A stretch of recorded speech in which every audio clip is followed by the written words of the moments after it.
दोस्तों ये जो पिक्चर का सीन आप लोगों को दिखाई दे रहा है, ये कौन सी मूवी है? पहले तो आप लोगों को ये बताना है। ये मुझे इस मूवी का सबसे बेस्ट सीन लगा जब यहाँ पर बात की जाती है कि एक पर्टिकुलर व्हाइट बोर्ड दिखाया जाता है यहाँ पर अजय देवगन साहब के द्वारा सिद्धार्थ मल्होत्रा साहब को, और उस पर्टिकुलर व्हाइट स्किन में एक स्पॉट डाला जाता है। तो फिर उसके बाद में बोला जाता है कि आपको यहाँ पर क्या दिखाई दे रहा है? तो वो खुश होकर बोलते हैं हाँ यहाँ पर तो एक ब्लैक डॉट दिखाई दे रहा है। तो उसी बात पर फिर अजय देवगन साहब बोलते हैं कि यही प्रॉब्लम है, कितनी बड़ी व्हाइट स्क्रीन होते हुए भी आपको बस एक ब्लैक डॉट दिखाई दिया। यानी कि जिंदगी में ना आप लोग कितनी भी अच्छी पोजीशन में क्यों ना हो, पर जिंदगी में कोई छोटी सी अगर प्रॉब्लम आ जाए तो इंसान जो है वो फ्रस्ट्रेट हो जाता है, इरिटेट हो जाता है, जो भी अच्छी चीजें उन सबको भूल जाता है। जो भी हमारे पास में ऐसी ऐसी चीजें हैं कि कोई तरसते हैं लोग इस चीज को लेकर, वो सारी चीजें जरा सी देर में तलैंडी में चली जाती हैं। और ये हर एक इंसान के साथ में आप लोगों को देखने को मिलेगा, मैं और आप भी उसमें एक्सेप्शन नहीं है, क्योंकि हर एक इंसान की यही फितरत है। इंसान की फितरत यही होती है। कोई लोग इसको एक तरीके से कोई लोग इसको एक तरीके ओवरकम कर लेते हैं, कोई लोग इसके चपेट में आ जाते हैं, ऐसा आप लोग बोल सकते हो। तो इसको जितना कोशिश करो, अपनी चीज़ों जितने भी आप लोगों के पास में उनको लेकर अप्रिशिएट करो, उनको रियलिटी में उनको सोचो कि हाँ यार ये मेरे पास में, बहुत लोगों के पास में ये भी चीज़ें नहीं है। अगर इस तरीके से आप लोग चीज़ों को फील करना स्टार्ट कर दोगे ना, तो आप लोग देखना एक दिन जल्दी ही आप लोग सारी चीज़ें इंजॉय करते हुए नजर आओगे। इस तरीके से कि लोग जो जिन चीज़ों के लिए तरसते हैं वो सारी चीज़ें आप लोग अपने पास में देखने को मिलेगी। तो हमेशा इस चीज़ को आप लोग अप्रिशिएट कर सकते हैं, ठीक है। तो ये इसलिए कहता हूं कि समस्याओं को अपने अंगूठे के नीचे रखो, अपनी चोटी यानी कि सिर पर मत बैठने दो, अगर जिंदगी में आप लोग लाइफ को अच्छे से एंजॉय करना चाहते हो तो। काफी शानदार आज का डिस्कशन रहेगा। 5 जुलाई है, काफी कुछ इंपॉर्टेंट डिस्कस करेंगे, चक्षु खोलेंगे आप लोग के, ऐसे ऐसे आर्टिकल आप लोगों के देखने को मिलेंगे बैकग्राउंड इंफॉर्मेशन के साथ में। सबसे पहले तो ये बताइए कल का दिन आप लोगों का कैसा रहा, किस तरीके से आप लोगों ने कल का दिन एंजॉय किया, रियलिटी में एंजॉय किया, इसको बैठकर सोचेगा जरूर। अगर एंजॉय नहीं किया तो ऐसी कौन सी समस्या है जो आप लोगों को आपका दिन एंजॉय करने से रोक रही है। सबसे बड़ी प्रॉब्लम इंसान को रहती है, अक्सर वो अपने आप को टाइम के हिसाब से मैनेज नहीं कर पाता है। यानी कि टाइम मैनेज नहीं करना है। टाइम 24 घंटे रहने वाले हैं, चाहे तुम हो या फिर मैं हूं या फिर कोई और हो, तो उसमें आप लोगों को अपने आप को मैनेज करना है उन 24 घंटे के हिसाब से। तो कितनी इफेक्टिवली यूटिलाइज कर सकते हैं, इसके लिए सबसे आसान तरीका मैंने आप लोगों को बता रखा है। टेलीग्राम पर जाना और यहां से एसएलवी प्लानर डाउनलोड कर लेना। पूरे दिन में क्या क्या करने वाले हो, क्या क्या टू डू लिस्ट है, क्या क्या यहां पर प्रायोरिटी है, ये सारी चीजें, और एंड में डे के अपने आप को रेट भी दे सकते हो। कसम से बोल रहा हूं यार, अगर नहीं यकीन आ रहा है तो इस चीज को आप लोग 10 से 12 दिन करके देखो। अगर आप लोग का टाइम जो है जितना आप लोग आज के डेट में यूज कर रहे हो उससे ज्यादा अच्छा ना हो गया तो मुझे बताना। ये मैं आप लोगों को रियलिटी में बता रहा हूं, नहीं आ रहा है तो ट्राई करके देखो आप लोग इसको, ठीक है। तो बहुत ही इंपॉर्टेंट है यहाँ पर, ये कौन कौन इसको भर रहा है ये भी बताना, अपना एक्सपीरियंस आप लोग जरूर शेयर करना, और जो नहीं कर रहा है तो बताना क्यों नहीं कर रहा है और इसको जरूर करना, ठीक है। तो जिंदगी में कुछ भी अगर आप लोगों को पाना है तो सबसे आसान तरीका है कि मेहनत पर फोकस करना पड़ेगा, और दिन रात मेहनत करनी पड़ेगा। मतलब ये नहीं होता कि 24 घंटे लगा रहना, इसका मतलब होता है कुछ टाइम आप लोग पढ़ो, फिर उसके बाद में उस चीज को रिकॉल करो, ठीक है। तो किताबों को अपना दोस्त बना लो कुछ दिनों के लिए, जिंदगी ऐसी सेट हो जाए कि आप लोगों ने कभी सोचा भी नहीं होगा। तो ये बात हमेशा ध्यान रखिएगा, ठीक है। तो जिंदगी में आगे बढ़ना है तो ये काम आप लोगों को करना ही करना पड़ेगा। मीन्स के लिए इन्वायरमेंट एंड क्लाइमेट चेंज के बारे में बात करें तो sustainable development and climate change are two side of the same coin. यानी कि सस्टेनेबल डेवलपमेंट यानी कि सतत विकास और जलवायु परिवर्तन एक साथ में चलते हैं, ये एक ही कॉइन की 2 साइड है, इनको अलग तरीके से आप लोग नहीं देख सकते। ये बात यहां पर बोली गई है। आप लोग का क्या मानना है इसके बारे में आप लोग जरूर बताना, ये एक निबंध का भी पॉइंट बन सकता है, ठीक है। इंपॉर्टेंट पर्सनैलिटी है बहुत यार, इनके बारे में बताना, आगे डिस्कस करूंगा तो आप लोग जान पाएंगे आखिर ये क्यों इंपॉर्टेंट है, ठीक है। और बाकी सारी पीडीएफ जो है यहाँ पर एप्लीकेशन पर भी मिल जाती है और यहाँ भी मिल जाती है, दोनों जगह से डाउनलोड कर सकते हैं। और एप्लीकेशन एक बच्चा पूछ रहा है कि सर डाउनलोड करने की क्या चार्ज लगेगा। इस धरती पर कोई भी एप्लीकेशन ऐसा नहीं है, शायद ही कोई होगा जिसको डाउनलोड करने का भी पैसा लगे। यहाँ पर कुछ चीज़ें पेड है, मैक्सिमम चीज़ें आप लोगों को देखने को मिलेगा, आप लोगों के लिए फ्री है यहाँ पर कुछ क्लासेस को छोड़कर। बाकी सारी चीज़ें पीडीएफ हो गया, क्वेश्चन हो गया, प्रैक्टिस सेट हो गए, ये आप लोग यहाँ पर देख सकते हैं, इनको एंजॉय कर सकते हैं। और इसके अंदर भी आप लोग की जो डेमो वीडियोस हैं, गाइडिंग वीडियो सारी फ्री है, उनको देखकर आप भी अच्छे से एंजॉय कर सकते हैं, ठीक है। और अगर ये नहीं डाउनलोड करना है तो studyloverv.in पर जाकर भी आप लोग चीज़ों को एंजॉय कर सकते हैं। कुछ भी समस्या हो तो बताना, यहाँ पर जाकर डाउनलोड कर लेना, लिंक वीडियो के नीचे आप लोग को मिल जाएगा, ओके। दोस्तों बहुत ही शानदार टॉपिक पीआईबी के द्वारा कवर किया गया, गवर्नमेंट का ऑथेंटिक सोर्स है, यानी कि खुद सरकार कह रही है कि हमने पब्लिश किया है तो जरूर पढ़ना, हमारे एग्जाम में यहीं से क्वेश्चन देंगे। प्रधानमंत्री मत्स्य संपदा योजना क्या है, यानी कि एक स्कीम के बारे में जानेंगे, और नॉर्थ ईस्ट रीजन के साथ में कनेक्ट करके देखा जा रहा है। तो कोई चीज़ अगर नॉर्थ ईस्ट के साथ में कनेक्ट करके देखी जा रही है तो वो और इंपॉर्टेंट आप लोगों को यहाँ पर देखने को मिलने लगती है। एक गवर्नमेंट स्कीम है तो उसके बारे में बात की जा रही है, तो इसको लगभग 4 साल कंप्लीट हो गए इंप्लीमेंट किए हुए। तो एक एनालिसिस भी कई बार किया जाता है कि अच्छा इतने लंबा समय हो गया, कैसे ये स्कीम परफॉर्म कर रही है। तो प्रधानमंत्री मत्स्य संपदा योजना, मत्स्य मतलब मछली पालन, तो एक तरीके से ये भी संपदा है उन लोगों के लिए। जैसे अगर आप लोग किसान हैं तो आप लोगों की संपत्ति क्या है, तो पशु हो गए, घर में जानवर हो गए, ये आप लोगों की संपत्ति है। ठीक है, इस तरीके से यहाँ पर कोई एक तरीके से ना, जिसका जो भी इस तरह का काम होता है, कोई मुर्गी पाल रहा है तो उसकी संपदा हो गई, कोई मछली पाल रहा है तो उसकी संपदा हो गई, तो इस तरीके से समझ सकते हैं। तो ये इंप्लीमेंट की गई थी यहाँ पर, तो इसी के चलते किस तरीके से स्कीम चली उसके बारे में यहाँ पर जानने की कोशिश की जा रही है। तो जो भी गवर्नमेंट स्कीम होती है उसके बारे में यहाँ पर बात की जाती है। आगे बढ़ने से पहले मैं आप लोगों को यहाँ पर एक पर्टिकुलर स्लाइड दिखाना चाहूँगा, ये है ब्लू इकोनॉमी। अभी हम लोग आज के डेट में पहाड़ों को एक्सप्लोर कर चुके हैं कि यहाँ पर पहाड़ पे ये है, यहाँ पर ये है, पर लेकिन अभी हम लोग बात कर रहे हैं कि कैसे हम लोग अपना समुद्र को एक्सप्लोर करें। ठीक है, तो स्मार्ट शिपिंग यहाँ पर देखने को मिलती है ताकि इन्वायरमेंट पर इंपैक्ट ना पड़े, क्योंकि अगर धरती पर हम लोग कोई भी वाहन चलाते हैं उसका काफ़ी नेगेटिव इंपैक्ट यहाँ पर देखने को मिलता है। ठीक है, इसी के साथ में कंजर्वेशन करने की बात की जाती है, ओशन के नीचे लाइफ के बारे में जब बात करते हैं। सस्टेनेबल डेवलपमेंट गोल में जाकर आप लोग एक नज़र डालोगे, उसके जाकर एक झलक देखोगे, तो आप लोग ये बताइए कौन सा सस्टेनेबल डेवलपमेंट गोल है जो लाइफ बिलो वाटर के बारे में बात करता है। ठीक है, कई बार पढ़ा रखा है, ऑप्शन देता हूँ 13, 14, 15 या फिर 16, बताइए। क्योंकि जब ब्लू इकोनॉमी के बारे में बात करते हैं तो लाइफ बिलो वाटर आप लोगों से पूछी जा सकती है। दुनिया भर के लोग यहाँ पर जॉब करते हुए नजर आते हैं। सस्टेनेबल फिशरी के बारे में बात की जाती है, जो हम अभी बात कर रहे हैं, फिशरी से रिलेटेड ही हमारा टॉपिक है। इंक्लूसिव है, एक तरीके से इंप्रूव करता है जो भी लोग रहते हैं। हमारा तो यार एरिया भी लगभग 7,500 किलोमीटर का है, अगर आप लोग बात करोगे कोस्टल एरिया, इतने सारे लोग यहाँ पर उसके ऊपर डिपेंडेंट रहते हैं। तो इसके चलते रिन्यूएबल एनर्जी भी यहाँ पर आज के डेट में यूज की जाती है। विंड एनर्जी, अगर आप लोग समुद्र के अंदर में आज के डेट में लगाते हो अपनी जो विंड टर्बाइन, तो काफी अच्छी खासी एनर्जी यहां से निकाल पाते हैं। एक्शन लेने की जरूरत है अगर कोई इलीगल फिशिंग होती है, क्योंकि आप लोगों ने देखा होगा इंडिया और पाकिस्तान, इंडिया और श्रीलंका के बीच में कई बार इस चीज को लेकर रस्साकसी भी होती है।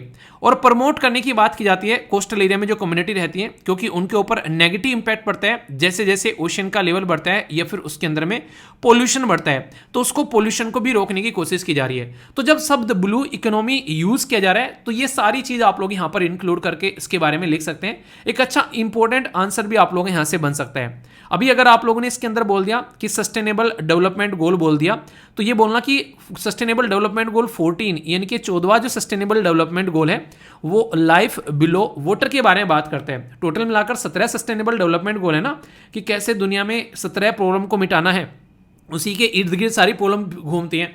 जैसे हम लोग बात है ना नो पॉवर्टी, यानी कि गरीबी को हटाना, भुखमरी को हटाना, ये सारी बातें जब आप लोग देखोगे तो रियलिटी में आप लोग चीज़ों को ढंग से अंडरस्टैंड कर पाओगे। तो ये बहुत ही इंपॉर्टेंट चीज़ यहाँ पर बन जाती है अगर आप लोग इसको ढंग से समझना चाहोगे तो अभी यहाँ पर जब ब्लू इकोनॉमी की बात करें तो इसी का एक पार्ट है प्रधानमंत्री मत्स्य संपदा योजना और आत्मनिर्भर अब भारत के पैकेज के तरीके से इसको यहाँ पर देखा जाता है, क्योंकि खासकर जो मछली पालन वाले जो किसान हैं उनको हम लोग किसान की तरीके से देखते हैं और इसीलिए किसान क्रेडिट कार्ड भी उनको दिया जाता है जो एक नॉर्मल किसान को मिलता है।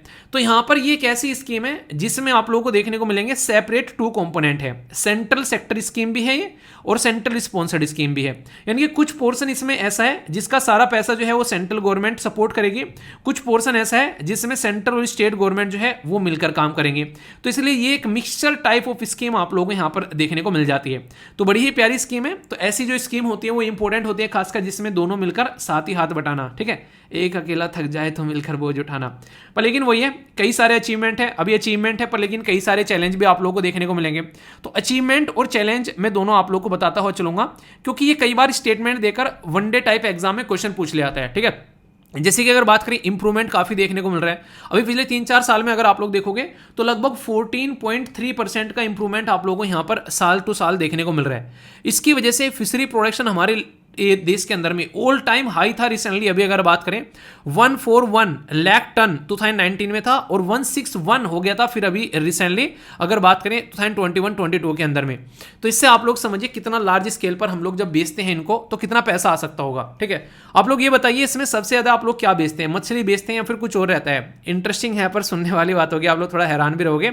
इसमें मैक्सिमम एक्सपोर्ट जो हम लोग करते हैं वो करते हैं श्रिम्प यानी कि झींगे बेचे जाते हैं भाई साहब। ठीक है, तो आप लोग समझ सकते हैं करंटली 123 ऐसी कंट्रीज हैं जैसे China, Thailand, Japan, Taiwan, Tunisia, USA, Hong Kong, ये सारे के सारे जो देश है ना यहाँ पर, ये आज की डेट में हमारे देश से यहाँ पर ये माल पानी खरीद रहे हैं यहाँ पर। तो इससे आप लोग समझ सकते हैं कि ये हमारे अचीवमेंट है इस फील्ड में, पर लेकिन ये ऐसे ही नहीं है, हमारे देश में स्कीम है उसकी वजह से अचीवमेंट आप लोगों को देखने को मिलते हैं। और इसमें कई सारे चैलेंज भी है, जैसे आज भी कहीं ना कहीं ढांचागत विकास और जो टेक्नोलॉजी का इस्तेमाल है इस फील्ड में उतना नहीं हो रहा है जितना होना चाहिए, ठीक है। Lack of human resource development, अगर आज की डेट में मैं आप लोग को पढ़ा पा रहा हूं तो कैसे पॉसिबल है, क्योंकि मैंने 70 जगह धक्के खाए हैं तो उनका सबका एक्सपीरियंस है, यानी कि मैंने एक तरीके से कहीं ना कहीं मैंने मतलब हर जगह हाथ डाला, ठीक है। आप लोगों को देखने को मिलेगा, जैसे मैंने एसएसबी भी दिया है, मैंने एक दिन इंस्टाग्राम पर पिक्चर भी शेयर की थी, एक बच्चा कह रहा है सर बच्चे से लग रहे हो बच्चे से लग रहे हो क्या मतलब यार, वो बच्चा ही था तब मैं एसएसबी देने गया था, ठीक है। अभी तो ठीक है, तो मतलब एक तरीके से उस टाइम की फोटो थी वो, तो एसएसबी भी दिया है, मतलब यूपीएससी भी, सारी मतलब एक तरीके से ना हर एक एरिया में को निकल गया है। तो जो कहता है ना कि सर मैं फेल हो गया, मतलब मैं ये कह सकता हूँ कि मैं इतनी बार फेल हुआ यार जिंदगी में, इतनी बार फेल हुआ कि मतलब ये बोल सकते हो कि मैं सबसे बड़ा फेलियर आपके सामने बैठा हूँ और फिर भी आप लोगों को पढ़ा रहा हूँ, ठीक है।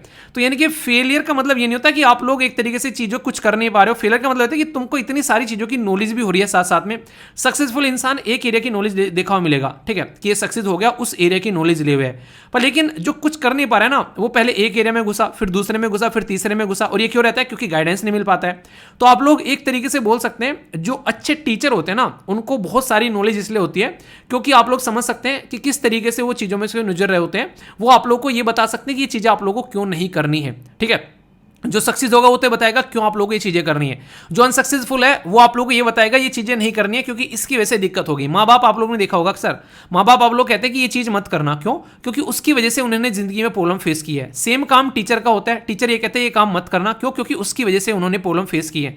मैं आप लोगों को हमेशा आंसर राइटिंग के बारे में बोलता हूँ, आंसर राइटिंग में मैंने जिंदगी में सबसे कम फोकस किया, तो इसलिए आप लोगों को बार बार बोलता हूं कि आंसर राइटिंग कर लो यार, क्योंकि अगर आंसर राइटिंग करोगे तो ये आप लोगों को एक अच्छी पोजीशन में ले जाकर रख देगी। और देखो जो बच्चे रेगुलर आंसर कर रहे हैं उनका रिजल्ट देखना आप लोग हमेशा पॉजिटिव देखने को मिलेगा, क्योंकि वो एक काफ़ी आलस भरा काम होता है। पर लेकिन अगर बात करेंगे, कॉपी ही आप लोग की होती है आंसर राइटिंग, जिसको देखकर यहाँ पर एग्जामिनर आप लोगों को पहचानेगा कि इस बंदे के अंदर में क्या टैलेंट है। वरना कितना ही पढ़ लेना, अगर आप लोग आंसर राइटिंग नहीं करोगे तो टैलेंट अपना दिखा नहीं पाओगे। तो इसीलिए कहते हैं कि एक ह्यूमन डेवलपमेंट जरूरी है यहाँ पर, एक तरीके से इसी के बारे में बात की जा रही है। तो एक पढ़ा लिखा इंसान जो होगा, एक टीचर जो होगा, उसको कुछ सब्जेक्ट की नॉलेज होगी, ठीक है, पर स्टूडेंट को किसी सब्जेक्ट में एक्सपर्टीज नहीं करनी होती है, उसको सारे सब्जेक्ट की थोड़ी थोड़ी नॉलेज लेनी होती है, ठीक है। तो इसलिए कहते हैं कि अगर बात करें, कई सारे बच्चे कहते हैं सर एग्जाम दो तो सारे एग्जाम निकाल दोगे। कोई टीचर ना वो पर्टिकुलर सब्जेक्ट में स्पेशलिस्ट हो चुका है, फोकस उसका कहीं और है। आज की डेट में आप लोगों का फोकस कई जगह रहता है आज की डेट में, तो बहुत सारे सब्जेक्ट जिस टाइम पर स्टूडेंट होते हैं, बहुत सारे सब्जेक्ट साथ में लेकर चलने होते हैं, ठीक है, पर टीचर के पास में इतना टाइम नहीं है कि सारे सब्जेक्ट को उठाकर वो देख सके। तो इस तरीके से आप लोग समझ सकते हैं। तो अपनी कैपेबिलिटी को किसी के सामने कम मत आंका करो कभी भी, ठीक है। एक बच्चे ने बोला कि सर एक भैया हैं वो मुझे पढ़ाते हैं, वो भी पेपर देने जा रहे हैं, मैं भी देने जा रहा हूं, उनका सिलेक्शन हो जाएगा। तो यार ये देखो वो आपको पढ़ा रहे हैं तो वो किसी स्पेसिफिक एरिया में उनकी नॉलेज होगी, ठीक है। तो इसलिए कहते हैं कि आप लोग जो है अपने हर एक एरिया में कहीं ना कहीं एवरेज हैं, और एक हर एक एरिया में एवरेज होंगे तो मिलकर आप लोग पेपर निकाल कर ले जाओगे। और यही एग्जामिनेशन की रिक्वायरमेंट होती है, वो स्पेशलाइजेशन आप लोगों से नहीं मांगते हैं, ठीक है। हालांकि कभी कभी घुस जाते हैं वो टॉपिक के अंदर में, पर वो दिक्कत सबके लिए होती है फिर, ठीक है। तो लैक ऑफ ह्यूमन रिसोर्सेज देखने को मिलेगा, यानी कि स्किल डेवलपमेंट काफी कम है। इसी के साथ में रेगुलेटरी और लीगल कंप्लायंस ये यहाँ पर ढंग से होते ही नहीं है, और होते भी हैं तो लोग उनको फॉलो नहीं करते हैं। और फाइनेंशियल इंक्लूजन और सोशल प्रोटेक्शन है, ये भी स्कीम कई बार यहाँ पर नहीं देखने को मिलती है, जिसकी वजह से ये दिक्कतें निकल कर आती है, ठीक है। तो इसलिए जरूरी है कि इन चीजों के बारे में हम लोग सोचें और इनके ऊपर काम करें। तो ब्लू रिवॉल्यूशन जैसे मैंने बोला, जिसको नीली क्रांति बोल सकते हैं हिंदी में, तो कहीं ना कहीं हमारे देश के अंदर में अगर बात करें, हम लोगों ने यहाँ पर ब्लू रिवॉल्यूशन के बारे में कब इसके बारे में सोचा था, अगर कोई आप लोगों से क्वेश्चन पूछ ले तो याद रखना, इंपॉर्टेंट पॉइंट बता रहा हूँ, इसको चाहे नोट डाउन कर लेना। ये 8th 5 ईयर प्लान था हमारे देश के अंदर में, 8th 5 ईयर प्लान था। बेसिकली ये स्टार्ट हुआ था 1992 से लेके ये 1997 तक का, ठीक है। तो इसमें हम लोगों ने ब्लू रिवॉल्यूशन के बारे में बात किया। जैसे गरीबी हटाओ के बारे में मैंने क्वेश्चन पूछा था, कई सारे बच्चों ने आंसर दिया, ठीक है। तो गरीबी हटाओ का नारा किस पर्टिकुलर 5 ईयर प्लान में दिया गया था, तो ये दिया गया था 5th 5 ईयर प्लान के अंदर में, ठीक है। तो ऐसे ही आप लोग हैवी इंडस्ट्री हमारे देश के अंदर होनी चाहिए, वो किस 5 ईयर प्लान में आई थी, तो 2nd 5 ईयर प्लान में। तो ऐसे ही पूछ ले आप लोगों से कि ब्लू रिवॉल्यूशन किस 5 ईयर प्लान में आया था, तो 7th 5 ईयर प्लान में आया था हमारे देश के अंदर में, ठीक है। तो ये आप लोग यहाँ पर समझ सकते हैं। तो कई बार क्वेश्चन पूछ ले जाते हैं आप लोगों से, तो इस तरीके से आप लोगों को डाउट नहीं रखना है इसके बारे में। तो ये कुछ बेसिक चीज़ें मैं आप लोगों को जो बताता हुआ चल रहा हूँ, ये वो चीज़ें हैं जिनसे डायरेक्ट भी क्वेश्चन आप लोगों से पूछे जाते हैं। इसी के साथ में ब्लू रिवॉल्यूशन के बारे में बात कर लिए। अब थोड़ा सा क्रेडिट कार्ड के बारे में बात करेंगे, जो किसान क्रेडिट कार्ड है। ये भी आज की स्कीम नहीं है, बहुत पुरानी स्कीम है यार, देखो तो सही आप लोग एक बार। ये 1998 में लाई गई थी। 1998 में ये क्रेडिट कार्ड सपोर्ट किसानों को देने के लिए कोशिश की गई थी, ताकि अपने बीज खरीद सकें, ठीक है, कुछ भी इनपुट जैसे फर्टिलाइजर वगैरह खरीद सकें। ये इसके बाद में यहाँ पर ये एक्सटेंड की गई, ये एक तरीके से इन्वेस्टमेंट क्रेडिट रिक्वायरमेंट के पॉइंट ऑफ से फार्मर्स के लिए यहाँ पर 2014 में ये लार्ज स्केल पर एक्सटेंड कर दी गई। 2018-19 में यहाँ पर ये फिशरी सेक्टर और एनिमल के लिए भी इसको एक्सटेंड कर दिया, यानी कि मछली पालन करने वाले लोगों को किसान बनाकर किसान क्रेडिट कार्ड दे दिया उनको भी। तो यानी कि और ज़्यादा इसका इस्तेमाल किया जा रहा है अभी यहाँ पर, ताकि शॉर्ट टर्म क्रेडिट रिक्वायरमेंट जो है वो इमीडिएटली अपनी पूरी कर सकें। यहाँ पर जो एक तरीके से आप लोग बोल सकते हैं किसान क्रेडिट कार्ड जो है उसके साथ में ATM इनेबल्ड रुपया कार्ड भी दे दिया, जो कि एक डेबिट कार्ड है। कहीं ना कहीं दूसरे कार्ड से हमारा जो पीछे छूट रहा है, ये एक अच्छी बात बोल सकते हैं। Commercial bank, regional bank, small finance bank, cooperative society, ये इसको इंप्लीमेंट करने वाले लोग हो गए। तो चीज़ों को इंप्लीमेंट करने की जब बात आती है तो सब मिलकर यहाँ पर काम करने लगते हैं फिर, ठीक है। तो यहाँ से समझ सकते हैं फिशरी सेक्टर हमारे देश के अंदर में, जैसे मैंने बताया, तो याद रखिएगा प्रेजेंट टाइम पर अगर बात करेंगे पहले टाइम के कंपेयर में 0.4% यहाँ पर ये बेसिकली GDP यानी कि सकल घरेलू उत्पाद में अपना कंट्रीब्यूशन दिया करता था। आज की डेट में 1% से ऊपर हो रहा है यहाँ पर भाई साहब, बहुत बड़ी बात है यहाँ पर। और अगर स्पेसिफिक सेक्टर की बात करोगे, जिसको ग्रोस वैल्यू एडिड बोलते हैं, एक सेक्टर के बारे में जब ग्रोथ हम लोग निकालते हैं, तो यहाँ पर ये कंट्रीब्यूट जो था ये 1.24 था कंट्री में gross value added over the agriculture. अगर बात करोगे तो उससे काफ़ी ज़्यादा आप लोगों को देखने को मिल रहा है, तो 7.28। तो यहाँ पर आप लोग समझ सकते हैं, तो ये एक तरीके से काफ़ी इंपॉर्टेंट है। यहाँ पर एक्सपोर्ट में काफ़ी ज़्यादा फायदा पहुंचा रहा है, इतना पैसा आ रहा है देश के अंदर में, ठीक है। और सनराइजिंग इंडस्ट्री में काउंट कर रहे हैं इसको, तो ये काफ़ी इंपॉर्टेंट है, एक बढ़ता हुआ क्षेत्र जिसकी और भी सीमाएं आप लोग आगे खोल सकते हो। इसी के लिए डे भी सेलिब्रेट किया जाता है इंटरनेशनल लेवल पर। ये 21 नवंबर आप लोग यहाँ पर देख सकते हैं, इस पर्टिकुलर सेक्टर को सपोर्ट करने के लिए यहाँ पर दिया जाता है। तो बहुत ही इंपॉर्टेंट एरिया है यार यहाँ पर। और कोस्टल एरिया के डेवलपमेंट के बारे में जब हम लोग बातें करते हैं, तो 2017 में भी क्वेश्चन पूछा गया यहाँ पर कि explain the various type of revolution जो कि हमारे देश में एग्रीकल्चर के लिए देखने को मिले आफ्टर इंडिपेंडेंट। इनमें मैंने अभी बताया आप लोगों को यहाँ पर ब्लू रिवोल्यूशन के बारे में आप लोग बात कर सकते हैं, क्योंकि गरीबी मिटाने का काम कर रहे हैं। ऐसे यहाँ पर आप लोग देखते हैं कि ब्लू रिवोल्यूशन के बारे में डायरेक्ट क्वेश्चन पूछा गया 2018 में। तो इसीलिए मैं ब्लू रिवोल्यूशन वाली स्लाइड आप लोगों को इतने अच्छे से समझा रहा था, क्योंकि क्वेश्चन मेंस के अंदर भी डायरेक्ट आप लोगों से पूछा गया है इस पर्टिकुलर टॉपिक को लेकर। तो जब आप लोग इस चीज़ों को समझोगे ना, तो आप लोग इनकी ग्रेविटी समझ पाओगे, ठीक है। तो ये आप डायरेक्ट समझ सकते हैं आप लोग। यहाँ पर बात की जा रही है कि इंडिया में अगर बात करें, blue revolution is also called ये मतलब नील मिशन, नीली क्रांति, जल मिशन, या फिर यहाँ पर AB, ठीक है। तो कौन सा आंसर सही है यहाँ पर? तो इसको नील मिशन या फिर नीली क्रांति के नाम से जानते हैं, या फिर नीली क्रांति बस। तो यहाँ पर देखो ब्लू रिवॉल्यूशन को आप लोग यहाँ पर नील या फिर नीली क्रांति मिशन के नाम से भी आप लोग जानते हैं, ठीक है। तो ये 7th 5 ईयर प्लान में आप लोगों के लिए लाया गया, इसलिए मैं कह रहा था कि 5 ईयर प्लान भी आप लोग यहाँ पर याद रखिएगा, क्योंकि डायरेक्ट क्वेश्चन आप लोगों से पूछे जा सकते हैं। मत्स्य संपदा योजना के बारे में आप लोगों से क्वेश्चन पूछ लिया, तो ये कैसी स्कीम है? तो देखो यहाँ पर कंफ्यूजन में आ जाएगा, या तो सेंट्रल सेक्टर होगी या सेंट्रल स्पॉन्सर्ड होगी, पर मैंने क्या बताया, दोनों है भाई साहब इसके अंदर में। तो ऐसे क्वेश्चन आप लोगों से एग्जाम में पूछे जाते हैं, तुरंत आप लोग कंफ्यूजन में डालेंगे, या तो एक होगी कोई सी, दोनों कैसी हो सकती है यार, दोनों तो हो ही नहीं सकती। बस अब ये वही स्कीम है जिसमें दोनों है, ठीक है। और यही क्वेश्चन आप लोग डाल देंगे उठा के, फिर बोलोगे यार ये तो बिल्कुल लूट लिया, ठीक है, हमें तो लूट लिया मिलके UPSC वालों ने फिर गाना गाओगे। किसान क्रेडिट कार्ड के बारे में भी एक क्वेश्चन आप लोगों के लिए बना दिया कि कब इंट्रोड्यूस किया गया था। तो सारी स्टेटमेंट पढ़ लो, अभी सारी चीजें पढ़ाई हैं, तो फिर से इसको बेसिकली एक्सप्लेन करने का कोई मतलब नहीं होता है। वीडियो को पॉज करो, क्वेश्चन को अटेम्प्ट करो, और फिर आंसर आप लोगों को बता देता हूं, ठीक है। कर लो अटेम्प्ट, ठीक है, बताना आंसर क्या हुआ, और सही होना चाहिए, ठीक है, नहीं तो मुर्गा बना दिया जाएगा। आंसर इसका C हो गया यहाँ पर। तो इस तरीके से देख सकते हैं। एक और क्वेश्चन देख लीजिए, चले यहाँ पर, ये है बेसिकली इंडियन फिशरी सेक्टर के बारे में। तो यहाँ पर कौन सी स्टेटमेंट है, वीडियो को पॉज करो और करेक्ट बताना है। UPSC बड़े धोखे कर रही है आजकल आप लोगों के साथ में, UPSC बेवफा हो गई है। एक गाना बच्चा गाना है कि सर UPSC के लिए गाना गाने का मन कर रहा है, एक बेवफा है वो कैसी भी हो यार, बेवफा हो या वैसी हो, एग्जाम अगर निकल गया ना एक बार तो जिंदगी सेट करने वाली है, ठीक है। तो आंसर क्या हो गया, आंसर यहाँ पर A हो गया। तो यहाँ से आप लोग देख लेना इसको। तो सारे के सारे क्वेश्चन अगर प्रैक्टिस कर लोगे ना, एक और क्वेश्चन चलिए, ठीक है। यहाँ पर प्रधानमंत्री मत्स्य संपदा योजना के बारे में कौन सी स्टेटमेंट करेक्ट है, तो इसको भी वीडियो को पॉज कर एक बार देख लो, क्योंकि ये सारी चीज़ें पढ़ाई हैं, फिर से वो बैठकर एक्सप्लेन करूँ तो डबल टाइम लग जाता है। फिर कहते हो सर वीडियो लंबी हो गई है, ठीक है। वीडियो लंबी हो गई है सर, ऐसा लगता है कि सारा टाइम यहीं से बचाना है। कौन सी ऐसी बिजनेस चल रहे हैं मुझे बता दो, बिजनेस कौन से चल रहे हैं। ऐसे यहाँ पर ब्लू रिवोल्यूशन के बारे में है, ये क्वेश्चन है आप लोगों के सामने, इसको पढ़ो। आंसर क्या है, आंसर सी हो गया। इतने सारे क्वेश्चन डाल दिए ना, अगर इनको अलग से बैठकर डिस्कस करने लोगे तो आधा घंटा इन्हीं में लग जाएगा। तो इसलिए आप लोगों की प्रैक्टिस करा दी अच्छे से, हर एक लेवल पर आप लोग चीज़ों को तैयार करके चलोगे तो मेरे दोस्त मार्केट में कभी भी आप लोग अपना बेसिकली एक तरीके से मार नहीं खाओगे। किसी भी साथ में बैठ जाना कंपटीशन में, आप लोग हमेशा उभर कर निकल कर सामने आओगे, ठीक है। ये क्वेश्चन हालांकि मैंने डिस्कस भी किया था आप लोगों से, 2020 में क्वेश्चन पूछा गया था किसान क्रेडिट कार्ड के बारे में, तो किस लिए दिया जाता है। तो यहाँ पर एक लिखा हुआ है कि परचेज करने के लिए यहाँ पर क्या ट्रैक्टर वगैरह, मिनी ट्रक वगैरह, अरे ऐसे थोड़ी ना, छोटी छोटी सामान खरीदने के लिए दिया गया था यार, तुम तो बिल्कुल ही अलग अलग डायरेक्शन में चलने लगे। तो अगर ये आप लोग लगा लेते हो कि दो बिल्कुल गलत है तो कॉमन सेंस से आंसर आप लोग भी लगा सकते हो। तो ऐसे क्वेश्चन डायरेक्ट पूछे जाते हैं आप लोगों से। तो मतलब जो पढ़ाया गया है उसको अगर ढंग से चेक करोगे तसल्ली में बैठकर तो मजा आ जाएगा। तो ब्लू रिवोल्यूशन भी करा दिया, किसान क्रेडिट कार्ड भी करा दिया आप लोगों का, इसी के साथ में फिशरी सेक्टर की एक मत्स्य संपदा स्कीम भी आप लोगों की करा दी, एक इंपॉर्टेंट डे भी करा दिया, यूपीएससी में पूछे गए क्वेश्चन और खुद से बनाए गए क्वेश्चन भी आप लोगों के सामने यहाँ पर निकल कर आ गए, और आंसर राइटिंग के लिए भी हो गया। तो इसको कहते हैं चीजों को तसल्ली में पढ़ना, दिल लगाकर, ठीक है। अब बताओ ये धोखा देगा कि आप लोगों को है। तो ऐसे टॉपिक तैयार करना है, ठीक है ना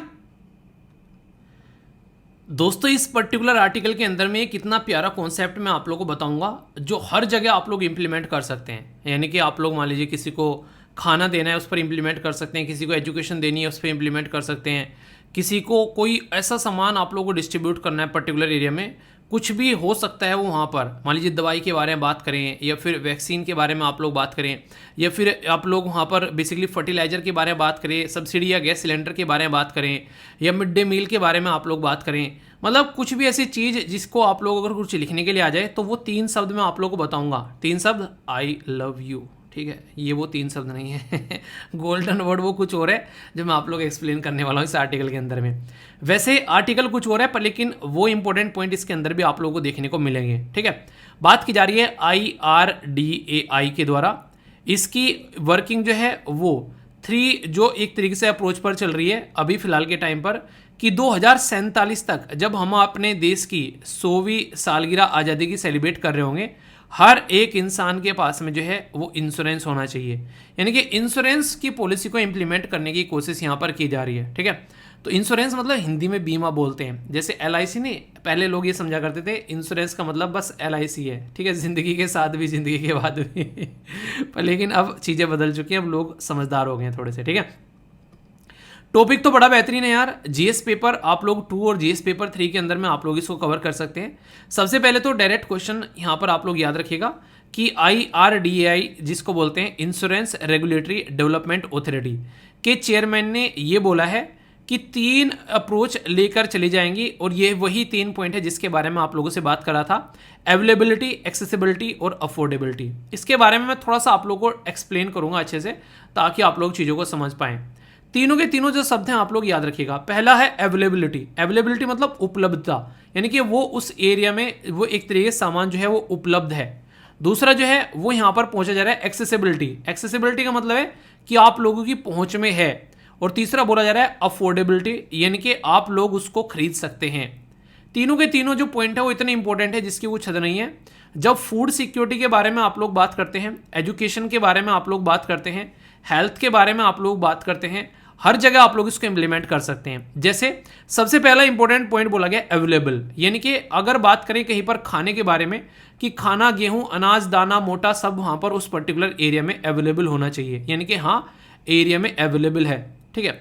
पर लेकिन अवेलेबल तो है पर लेकिन एक्सेसिबल नहीं है, यानी कि इस एरिया में है, जिस एरिया में ये इस एरिया में मान लीजिए एक ऐसी जगह है जहां पर लोग यहाँ पर इसको ले नहीं पा रहे हैं, ठीक है, उस तक पहुंच ही नहीं पा रहे हैं। हो सकता है कि ऐसी जगह सामान रखा हो कि जाने का रास्ता नहीं है वहां पर, ठीक है, बीच में तालाब है, मांझी मूवी, बीच में पहाड़ है, भाई साहब उसको तोड़कर जाओगे तो ही इलाज करवा पाओगे, ऐसी कंडीशन है। तो ये क्या हो गया कि एक्सेसिबल नहीं है। अवेलेबल तो है कि हाँ चीज़ है ऐसी धरती पर कहीं, पर लेकिन वो लोगों को एक्सेसिबल नहीं है, यानी कि लोग जो है उस तक पहुंच नहीं पा रहे हैं, ठीक है। तीसरा पॉइंट क्या है, पहुंच भी गए जैसे तैसे, पहाड़ तोड़ दिया, उसके बाद में पता चला इतना महंगा है भाई साहब, वो उसको खरीद ही नहीं पा रहे हैं। सामने तो रखा हुआ है पर लेकिन उसको खरीद नहीं पा रहे हैं, ठीक है। डायमंड की रिंग, ठीक है, कुछ भी देख लो आप लोग, कुछ भी ऐसी चीज़ है आज के डेट में, जैसे कि एप्पल के फ़ोन के बारे में बात की जाती है, बहुत सारे लोग जो है सोचते हैं यार एप्पल का फ़ोन जो है हमारे पास में होना चाहिए, पर लेकिन उसका प्राइस ही इतना ज़्यादा रख दिया उसकी जिसकी कुछ हद नहीं है, उसके सिक्योरिटी फीचर उन सब चीज़ों को बताते हुए वो, तो यहाँ पर क्या हो गया, वो अफोर्डेबल की कैटेगरी में नहीं आता है। ठीक है, तो यानी कि अवेलेबल है। एक्सेसिबिलिटी के बारे में मैंने आप लोगों से बात की कि एक्सेसिबल यानी कि आप लोगों तक पहुँच पाएंगे उस तक या नहीं पहुँच पाएंगे, और तीसरा अफोर्डेबल। गेहूँ के बारे में बात करो, हेल्थ के बारे में बात करो, एजुकेशन के बारे में बात करो, एक्सेसिबिलिटी होनी चाहिए और अवेलेबिलिटी भी होनी चाहिए और अफोर्डेबिलिटी भी नहीं होनी चाहिए। जब तक ये तीनों चीज एक साथ में नहीं आएंगी तब तक किसी भी सस्टेनेबल डेवलपमेंट गोल को भी आप लोग सिस्टमेटिक वे में इंप्लीमेंट नहीं कर पाओगे।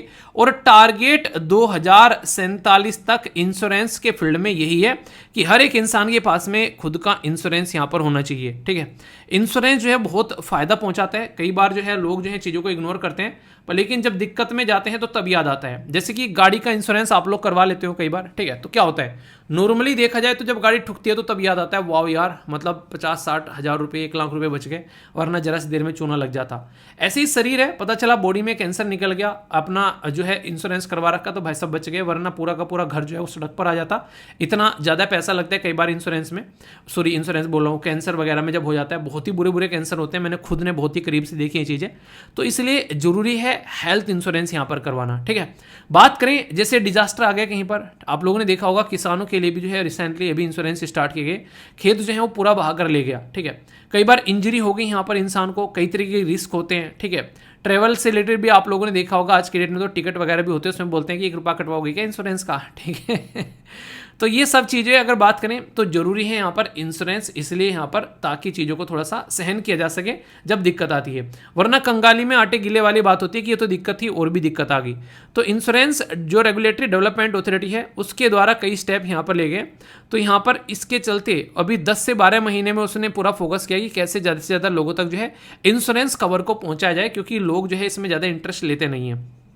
आप लोगों को एक बात बताऊं, मेरा फ्रेंड था, वो किसी प्राइवेट कंपनी में काम कर रहा था, तो कुछ दिनों के लिए यूएसए में वहाँ पर बेसिकली वो रहने के लिए गया, तो उसको पता चला वहाँ पर हर एक इंसान के पास में इंश्योरेंस है। अगर दांत टूट जाए तो उसका किराया, उसका बेसिकली चार्ज इतना लगेगा कि इतने में तो इंडिया में आकर वो दांत सही करवा कर वापस चला जाएगा। ठीक है, मतलब एक मोटा मोटा बता रहा हूँ रफली में, काफ़ी अच्छा खासा पैसा लग जाता है। तो इंश्योरेंस करवाना जरूरी है वहाँ पर। ये बिल्कुल ऐसे ही है, अगर आप लोग ढंग से समझोगे कि या तो आज की डेट में आप लोग इलेक्ट्रिक व्हीकल खरीद लो, अगर आप लोग डीजल या पेट्रोल के व्हीकल खरीदोगे तो बहुत महंगे पड़ने वाले हैं। ठीक है, तो बिल्कुल ऐसे ही है कि गवर्नमेंट फोर्स करती है कि इंश्योरेंस लो, यहाँ पर गवर्नमेंट फोर्स कर रही है कि इलेक्ट्रिक व्हीकल आप लोग लो, ये याद रखना।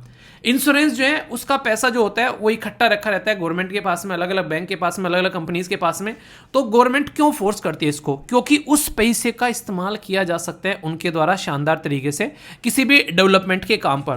तो ऑब्जेक्टिव क्या है, हर एक इंसान के पास में इंश्योरेंस होना चाहिए, तो कुछ तो फायदा होगा ना, वरना क्यों इंश्योरेंस बांटे जा रहे हैं भाई साहब, कुछ तो होगा ना। ठीक है, जैसे आप लोग क्रेडिट कार्ड ले लेते हो, तो क्रेडिट कार्ड लेकर कई सारे लोग जो है वो बड़े खुश रहते हैं, भाई साहब सैलरी भी खत्म हो गई फिर भी पैसा मिले जा रहा है, सूद समेत वापस ले लेते हैं भाई साहब बैंक वाले। ठीक है, समझ गए ना आप लोग। तो इसलिए क्रेडिट पर जिंदगी जीना छोड़ दो, अपने पास में पैसा है तो वो चीज लेनी है, क्रेडिट के ऊपर कभी भी जिंदगी नहीं जीनी है। ठीक है, यहां पर बात किया जा रहा है एम है कि कैसे इंडियन इंश्योरेंस सेक्टर जो है उसको ग्लोबली अट्रैक्टिव बनाया जा सकता है। इसी के साथ में 3 पिलर इसमें देखने को मिलेंगे, इंश्योरेंस कस्टमर्स, ठीक है, इंश्योरेंस प्रोवाइडर और इंश्योरेंस डिस्ट्रीब्यूटर। जो डिस्ट्रीब्यूटर रहते हैं सबसे ज्यादा खतरनाक ही रहते हैं, क्यों, क्योंकि एक तो है कंपनी जिसका इंश्योरेंस बेचा जा रहा है जैसे LIC, एक है जैसे कि मैं हो गया मान लीजिए यहाँ पर मैं, ठीक है, तो M, तो दोनों के बीच में जो होते हैं यहाँ पर ये होते हैं इंश्योरेंस डिस्ट्रीब्यूटर।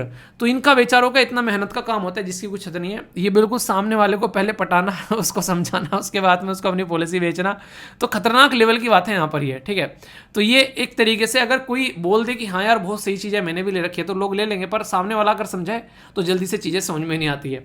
तो फोकस एरिया भी यहाँ पर बोला गया, सबसे पहले तो राइट कस्टमर होना चाहिए, नहीं इसके हिसाब का प्रोडक्ट है ये, पता चला किसी ऐसे इंसान को दिया जिसको उसकी जरूरत ही नहीं है। ठीक है, दूसरा यहाँ पर अगर कल को किसी को दिक्कत फंस जाए तो यहाँ पर सॉल्यूशन उसका होना चाहिए, ऐसा नहीं कि सॉल्यूशन ना हो। ठीक है, ईज ऑफ डूइंग बिजनेस के बारे में बात की जाती है। ठीक है, तो ये जरूरी है इंश्योरेंस सेक्टर में, ताकि और ज़्यादा इसमें ज़्यादा से ज़्यादा इन्वेस्टमेंट आए। ठीक है, इसी के साथ में यहाँ पर बात की जा रही है किसके बारे में, कि इंश्योर करना रेगुलेटरी आर्किटेक्चर, इसके साथ में, ताकि मार्केट के साथ में अलाइन किया जा सके। ये बिल्कुल ऐसे ऐसे एजुकेशन तो हो गई कंप्लीट भाई साहब, मार्केट में जॉब नहीं मिल रही।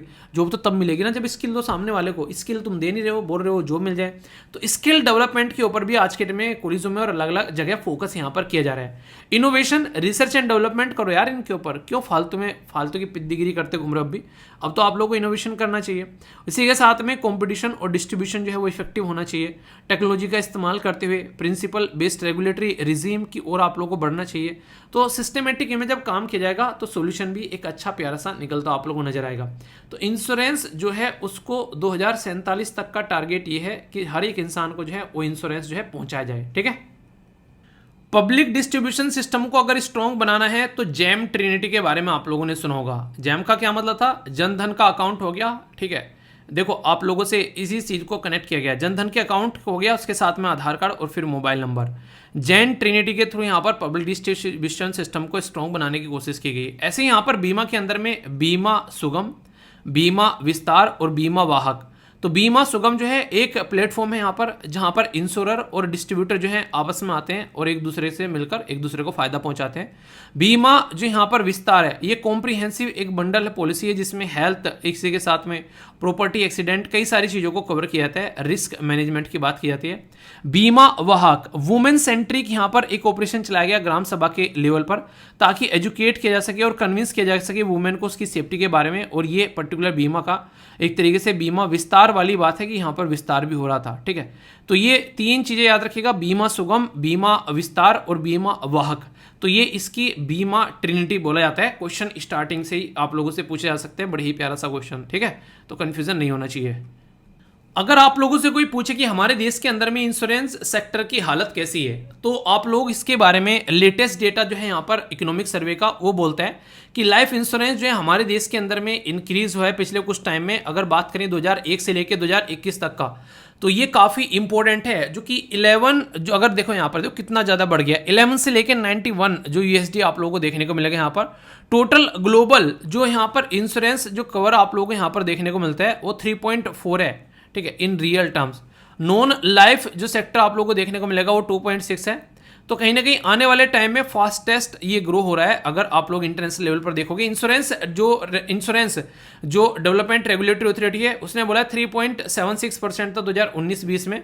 2021 में ये 4.5 के करीब हो गया, और अभी यहाँ पर आने वाले टाइम में और आप लोगों को देखने को मिलेगा ग्रोथ जो है वो बढ़ती जा रही है, क्योंकि लोगों को इसके बारे में अवेयरनेस हो रही है। इंडिया जो है प्रेजेंटली 10 बिगेस्ट मार्केट है, पर लेकिन प्रोजेक्ट किया जा रहा है 2032 तक छठी हो जाएगी। ठीक है, क्योंकि लोग अब समझ भी रहे हैं, हालांकि चैलेंज है, लो एडेप्शन रेट है यहाँ पर, लैक ऑफ जो प्रोडक्ट इनोवेशन की बात की जाती है, जो चल रहा है वही चला हुआ है। ठीक है, तो ये भी दिक्कत है।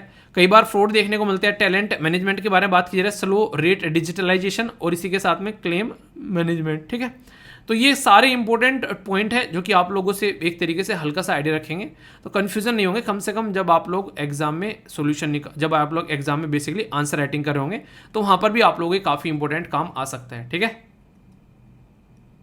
कतई बेसिक इन्फॉर्मेशन है भाई साहब, इंपॉर्टेंट क्वेश्चन भी आप लोगों से बन सकता है और इस कॉन्सेप्ट का बैकग्राउंड भी समझ में आएगा। कोल इंडिया का नाम आप लोगों ने सुना होगा। वो अकेली कितनी ताकतवर ऑर्गेनाइजेशन है हमारे देश में जो कोयला निकालने का काम करती थी, पर लेकिन अभी रिसेंटली बहुत सारी और भी उस फील्ड में एंट्री कर रही हैं, क्योंकि गवर्नमेंट ने जो है चीज़ों को लिबरलाइज कर दिया। ऐसे ही यहाँ पर नेशनलाइजेशन अगर बात करें यहाँ पर नेशनलिज्म के बारे में, नेशनलाइजेशन के बारे में, तो ऑल अगर बात करें लाइफ इंश्योरेंस कंपनी जो थी वो नेशनलाइज की गई फ्रॉम टू LIC 1956 में। नॉन लाइफ इंश्योरेंस जिसको बोला गया GIC, याद रखिएगा, इसको बोलते हैं general insurance corporation of India. ठीक है, ये फॉर्म की गई 1971 में। काफ़ी लंबे समय तक यहाँ पर IRDAI, LIC और GIC जो हैं उनके द्वारा पास किया गया। यहाँ पर बेसिकली 1991 में IRDAI जो है वो स्टेचुटरी बॉडी बनाई गई, फिर इसके बाद में चीज़ें जो हैं थोड़ी सी नॉर्मल हुई। आगे चलकर पोस्ट लिबरलाइजेशन अगर आप लोग बात करते हैं, इंश्योरेंस इंडस्ट्री जो है उसमें काफ़ी बढ़त देखने को मिली, यहाँ पर ये बोला जा रहा है। तो यहाँ पर लेकिन इसके बाद में 2014 में जब FDI लिमिट जो थी वो वहाँ पर ज़्यादा थी, उसको कम किया गया, मतलब कम थी उसको ज़्यादा किया गया, मतलब बढ़ाया गया FDI वाला फंडा। तो यहाँ पर ये 26 से 49 कर दिया गया, ठीक है, ऐसे आप लोग समझ सकते हैं। अगर बात करें गवर्नमेंट के द्वारा 2015 में यहाँ पर इंट्रोड्यूस किया गया प्रधानमंत्री सुरक्षा बीमा योजना और प्रधानमंत्री जन जो यहाँ पर बेसिकली प्रधानमंत्री जीवन ज्योति बीमा योजना, ठीक है, और आयुष्मान भारत, ये अपने बजट के हिसाब से हमारे देश में लॉन्च किए गए। तो कई सारे ऑप्शन हमारे पास में हो जाते हैं, ठीक है।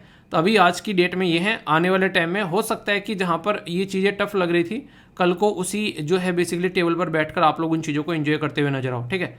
तो एक तरीके से ये बड़ी ही बेसिक सी चीज़ है जो याद रख सकते हैं आप लोग।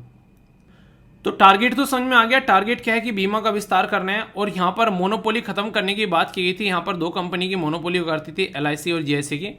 जब से यहाँ पर रेगुलेटरी बॉडी बनकर सामने आई तो वो भी कहीं ना कहीं दिक्कत जो है कम हो गई। अगर रेगुलेटरी अथॉरिटी के बारे में आप लोगों को बात करें तो याद रखिएगा यहाँ पर एक इंपॉर्टेंट क्वेश्चन आप लोगों से पूछा जा सकता है और ये पूछा भी गया है, ठीक है। ये बॉडी बनाना किसके द्वारा रिकमेंड किया गया था, ठीक है। तो मल्होत्रा कमेटी 1999 बनाई जिसने बोला कि ऐसा कुछ होना चाहिए और IRDAI जो है उसको बनाने की बात की गई। Autonomous and statutory body IRD act लाया गया 1999 में और यहाँ पर एक स्टैट्यूटरी बॉडी का मतलब होता है कि इस कानून के थ्रू यहाँ पर इसको बनाया गया, ठीक है। ऑब्जेक्टिव तो ये है कि कैसे यहाँ पर लोगों को बेसिकली इंश्योरेंस बेचना है और ताकि उनकी लाइफ जो है उसको आसान बनाया जा सके। मिनिस्ट्री फाइनेंस है, कई बार सोचेंगे लोग जो है कोई और मिनिस्ट्री सोच सकते हैं, ठीक है। IRDAI जो है वो 10 मेंबर बॉडी है जिसमें चेयरमैन और आप लोगों को 5 फुल टाइम मेंबर आप लोग यहाँ पर नजर आएंगे।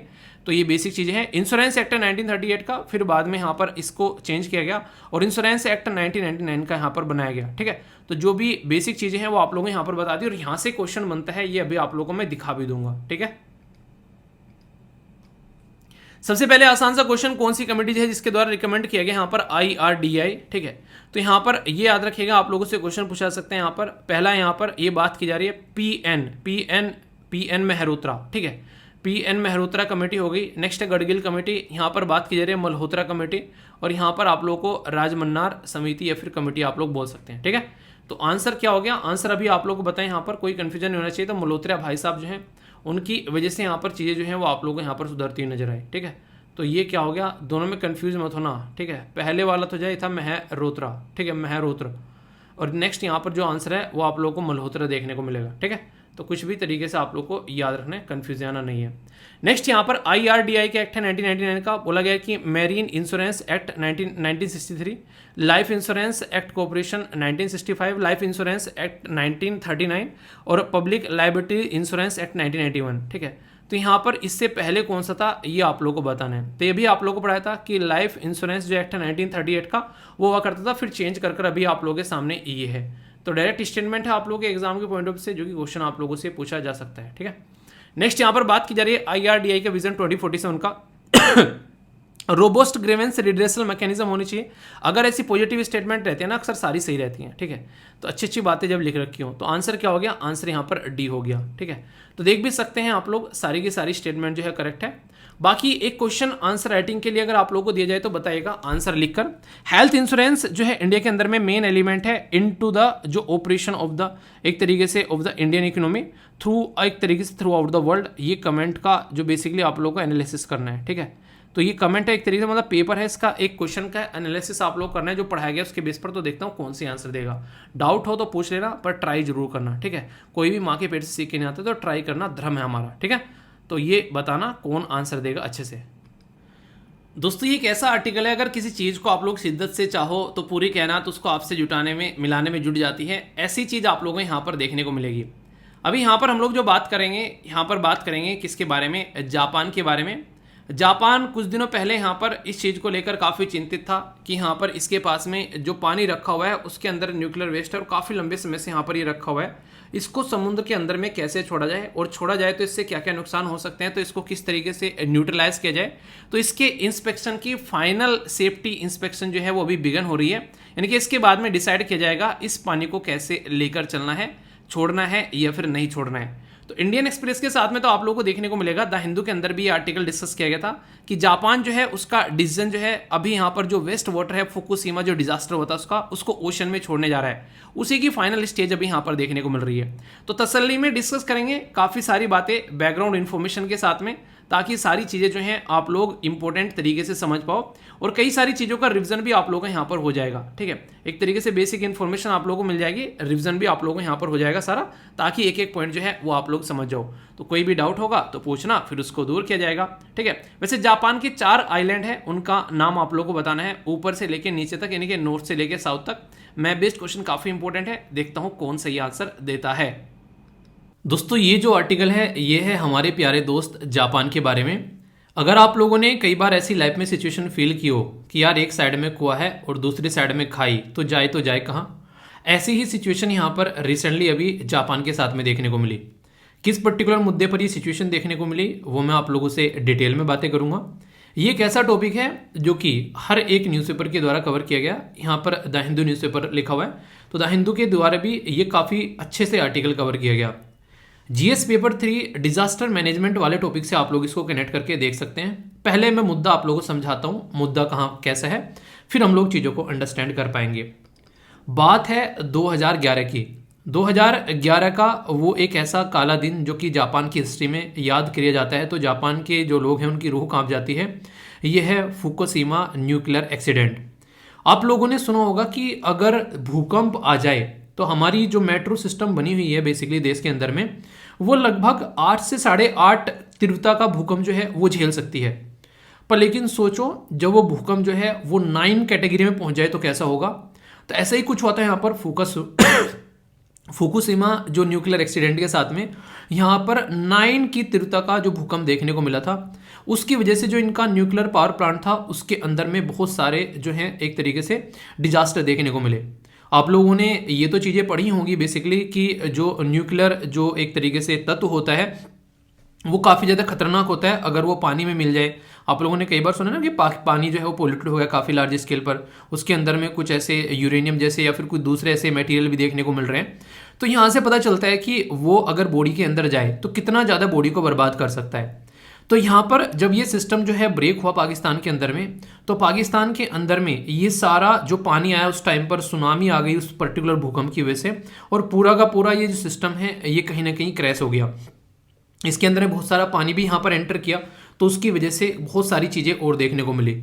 पर लेकिन जापान के द्वारा ऐसी सिचुएशन क्रिएट हो गई यहाँ पर, फिर भी जापान के द्वारा अपने आप को एक साहस में रखा गया और उनके द्वारा बोला गया कि जो भी यहाँ पर पानी इसकी वजह से जो पोल्यूटेड हुआ है वो हम लोग इसके अंदर में बेसिकली ओशियन के अंदर में नहीं जाने देंगे, उसको अपने पास में ही रखेंगे सेव कर कर अलग अलग टैंकर में, और उसके अंदर से जो एक न्यूक्लियर कंपोनेंट है उसकी जो एक तरीके से उन्हें कहते हैं एक जो उसकी ताकत है उसको कम करेंगे और ज़्यादा से ज़्यादा एक तरीके से न्यूट्रल करने की उसको कोशिश करेंगे।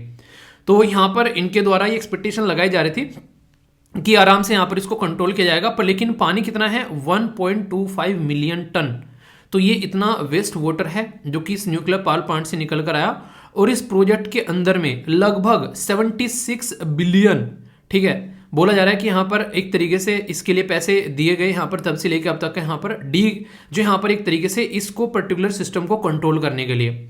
आप लोग सोचो किसी पर्टिकुलर चीज़ों को मेंटेन करने के लिए जिसका कोई मतलब ही नहीं है, यानी कि सफ़ेद हाथी पाल लेना, तो वो सिचुएशन यहाँ पर अभी रिसेंटली जापान के साथ में देखने को मिल रही है। तो जापान ने ये बोला था कि जो भी ये पानी है लगभग 10 से 12 सालों के अंदर अंदर में यहाँ पर ये पानी जो है इसके अंदर में जो न्यूक्लियर जो तत्व हैं वो खत्म होते हुए यहाँ पर नजर आएंगे, और फिर हम लोग इस पानी को ट्रीट कर कर इसको क्या करेंगे, हम लोग इसको ओशन के अंदर में छोड़ देंगे। तो यहाँ पर जो ट्राइटेनियम है उसकी जो लाइफ है लगभग 12 से 13 साल इनके द्वारा बोली गई थी।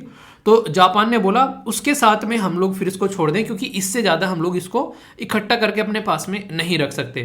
तो बात थी 2011 की, अभी मैं आर्टिकल आप लोगों से डिस्कस कर रहा हूँ 2013 में, तो सॉरी 2023 में। तो इसका मतलब ये कि जो उन्होंने वादा किया था 12 से 13 साल का, वो वादा जो है वो उनका कंप्लीट हो गया। तो अभी जापान बोल रहा है कि उस पानी को हम लोगों ने एक तरीके से न्यूट्रलाइज कर दिया है और अब हम लोग उसको पैसिफिक ओशन के अंदर में छोड़ने जा रहे हैं। जब भी ये मुद्दा निकल कर आता है तभी तो दुनिया भर के इन्वायरमेंटलिस्ट हैं, यानी कि जो एक तरीके से इन्वायरमेंट पर फोकस देने वाले लोग हैं, वो चरमरा उठते हैं कि ये तो काफ़ी दिक्कत हो जाएगी यहाँ पर अगर इस तरीके से जापान जो है इस पर्टिकुलर पानी को यहाँ पर समुद्र के अंदर में डालेगा। क्योंकि आप लोगों को ये पता होना चाहिए अगर कोई भी रेडियो एक्टिव तत्व किसी भी एक जीव के या किसी भी इंसान की किसी भी बॉडी के अंदर में अगर जाता है तो बॉडी जो है उसको ईजिली एब्जॉर्व कर लेती है और फिर यहाँ पर ये बॉडी के अंदर में जाकर जो ब्लड वेसल है उसको डिस्टर्ब करता है। ट्राइटियम जो है वो ईजिली ऑब्जर्व हो जाता है बॉडी के अंदर में, किसी भी लिविंग क्रिएचर के अंदर में, और अगर उसकी ब्लड के अंदर में वो चला गया तो सोचो आप लोगों की बॉडी के अंदर में जो ब्लड सर्कुलेट हो रहा है तो वो एक तरीके से हर एक बॉडी के पार्ट में जाता है, जिसकी वजह से आप लोगों की जो बॉडी है वो एक जीवित बॉडी कहलाती है। भोजन को लाने ले जाने का काम, बहुत सारी चीजें, आप लोगों का जो ब्लड होता है वो सारे काम बेसिकली करता हुआ नजर आता है। तो अगर किसी भी तरीके से यहाँ पर ये सिस्टम छोड़ा जाता है और इस पानी को यहाँ पर छोड़ने की वजह से आप लोगों को पता है कि दुनिया भर में आज की डेट में जो मछली या फिर ओशन से निकालने वाले जो जीव जंतु हैं उनको कैसे लोग आज के डेट में बेसिकली कंज्यूम करते हैं। तो कल को चलकर अगर कोई ऐसी सिचुएशन यहाँ पर होती है तो यहाँ पर जापान इसको छोड़ता है तो यहाँ पर इसके आसपास वाले रीजन में जो भी मछली वगैरह हैं जो उनके ऊपर काफ़ी दिक्कतें देखने को मिल सकती है और उसकी वजह से उनकी बॉडी जो है, जो मेरीन क्रिएचर हैं, वो एक तरीके से कहीं ना कहीं बर्बाद हो सकती है। तो बोला ये जा रहा है कि यहाँ पर जापान को इस पानी को यहाँ पर नहीं छोड़ना चाहिए, पर जापान बोल रहा है कि यार इसको मेंटेन करने में जो मुझे खर्चा आ रहा है, इसको मेंटेन करने में इतने दिनों से जो मैं प्रॉब्लम फेस कर रहा हूँ वो तो एक नेक्स्ट लेवल की है, वो मुझे झेलनी पड़ रही है, जबकि मेरी कोई गलती भी नहीं है। यहाँ पर जो भी सिचुएशन ये क्रिएट हुई वो तो एक तरीके से नेचुरल डिजास्टर था, एक भूकंप आया, वो तो कहीं पर भी आ सकता है, ये सिचुएशन तो कहीं पर भी क्रिएट हो सकती थी, आखिर मैं ही क्यों यहाँ पर इस प्रॉब्लम को बेसिकली इस तरीके से झेल रहा हूँ दुनिया को बचाने के लिए। और मैंने तो एक प्रॉमिस भी किया था कि 12 से 13 साल में मैं यहाँ पर इसको पानी को जो है एक तरीके से न्यूट्रलाइज कर दूंगा और उसके बाद में फिर हम लोग जो है इसको यहाँ पर छोड़ देंगे। तो वो बात भी जो है मैंने कंप्लीट कर दी है। तो इशू यहाँ पर यह है कि जो पानी ट्रीट किया गया है यहाँ पर उसके अंदर से अभी भी जो यहाँ पर ट्राइटेनियम है वो खत्म नहीं हुआ है, ठीक है। तो अगर ये एक्सपोज होता है ओशन के अंदर में तो ये कैंसर जैसे या फिर दूसरी वो बहुत सारी बीमारियों जैसे रिस्क जो है वो पैदा कर सकता है, क्योंकि एक रेडियो एक्टिव मटेरियल है। तो ये बार बार मुद्दा यहाँ पर निकल कर आ रहा है। तो पैसिफिक ओशन के अंदर में अगर वो पानी जाता है, और आप लोगों ने ज्योग्राफी के अंदर में पढ़ा होगा ओशियन करंट, ओशियन करंट ये बताती है कि पानी एक जगह ठहरता ही नहीं है, तो वो जगह जगह आप लोगों को पानी जो है वो मिलता हुआ नजर आएगा, घूमता हुआ नजर आएगा, और वो कितना ह्यूज इंपैक्ट यहाँ पर डाल सकता है ये बातें बार बार यहाँ पर निकल कर आ रही है। हालांकि जो पाकिस्तान की कंपनी है, ठीक है, वो यहाँ पर बोल रही थी कि कई तरीके से चीज़ें निकल कर आती है। जब ऐसे स्टेटमेंट आती है ना तो कई सारे बोलते हैं कि हम लोगों ने ट्राइटेनियम जो है वो कंप्लीटली रिमूव कर दिया है, ठीक है, उसको न्यूट्रलाइज कर दिया है। कई सारे बोल रहे हैं कि कंप्लीटली उसको न्यूट्रलाइज किया ही नहीं जा सकता है, क्योंकि इतने सारे पानी में से कैसे उसको आप लोग न्यूट्रलाइज कर दोगे। तो बहुत सारी ऐसी सिचुएशन यहाँ पर देखने को रिसेंटली अभी मिल रही है। तो एक धर्म संकट सा यहाँ पर बना हुआ है कि इसको रखे तो दिक्कत, यहाँ पर इतना पैसा कहाँ से खर्च करें। नॉर्मली आप लोग समझ सकते हैं कि ह्यूज मनी यहाँ पर ये हो जाती है, और इसको छोड़े तो दिक्कत यहाँ पर कि क्या सिचुएशन यहाँ पर क्रिएट हो सकती है आने वाली जनरेशन तक के लिए भी।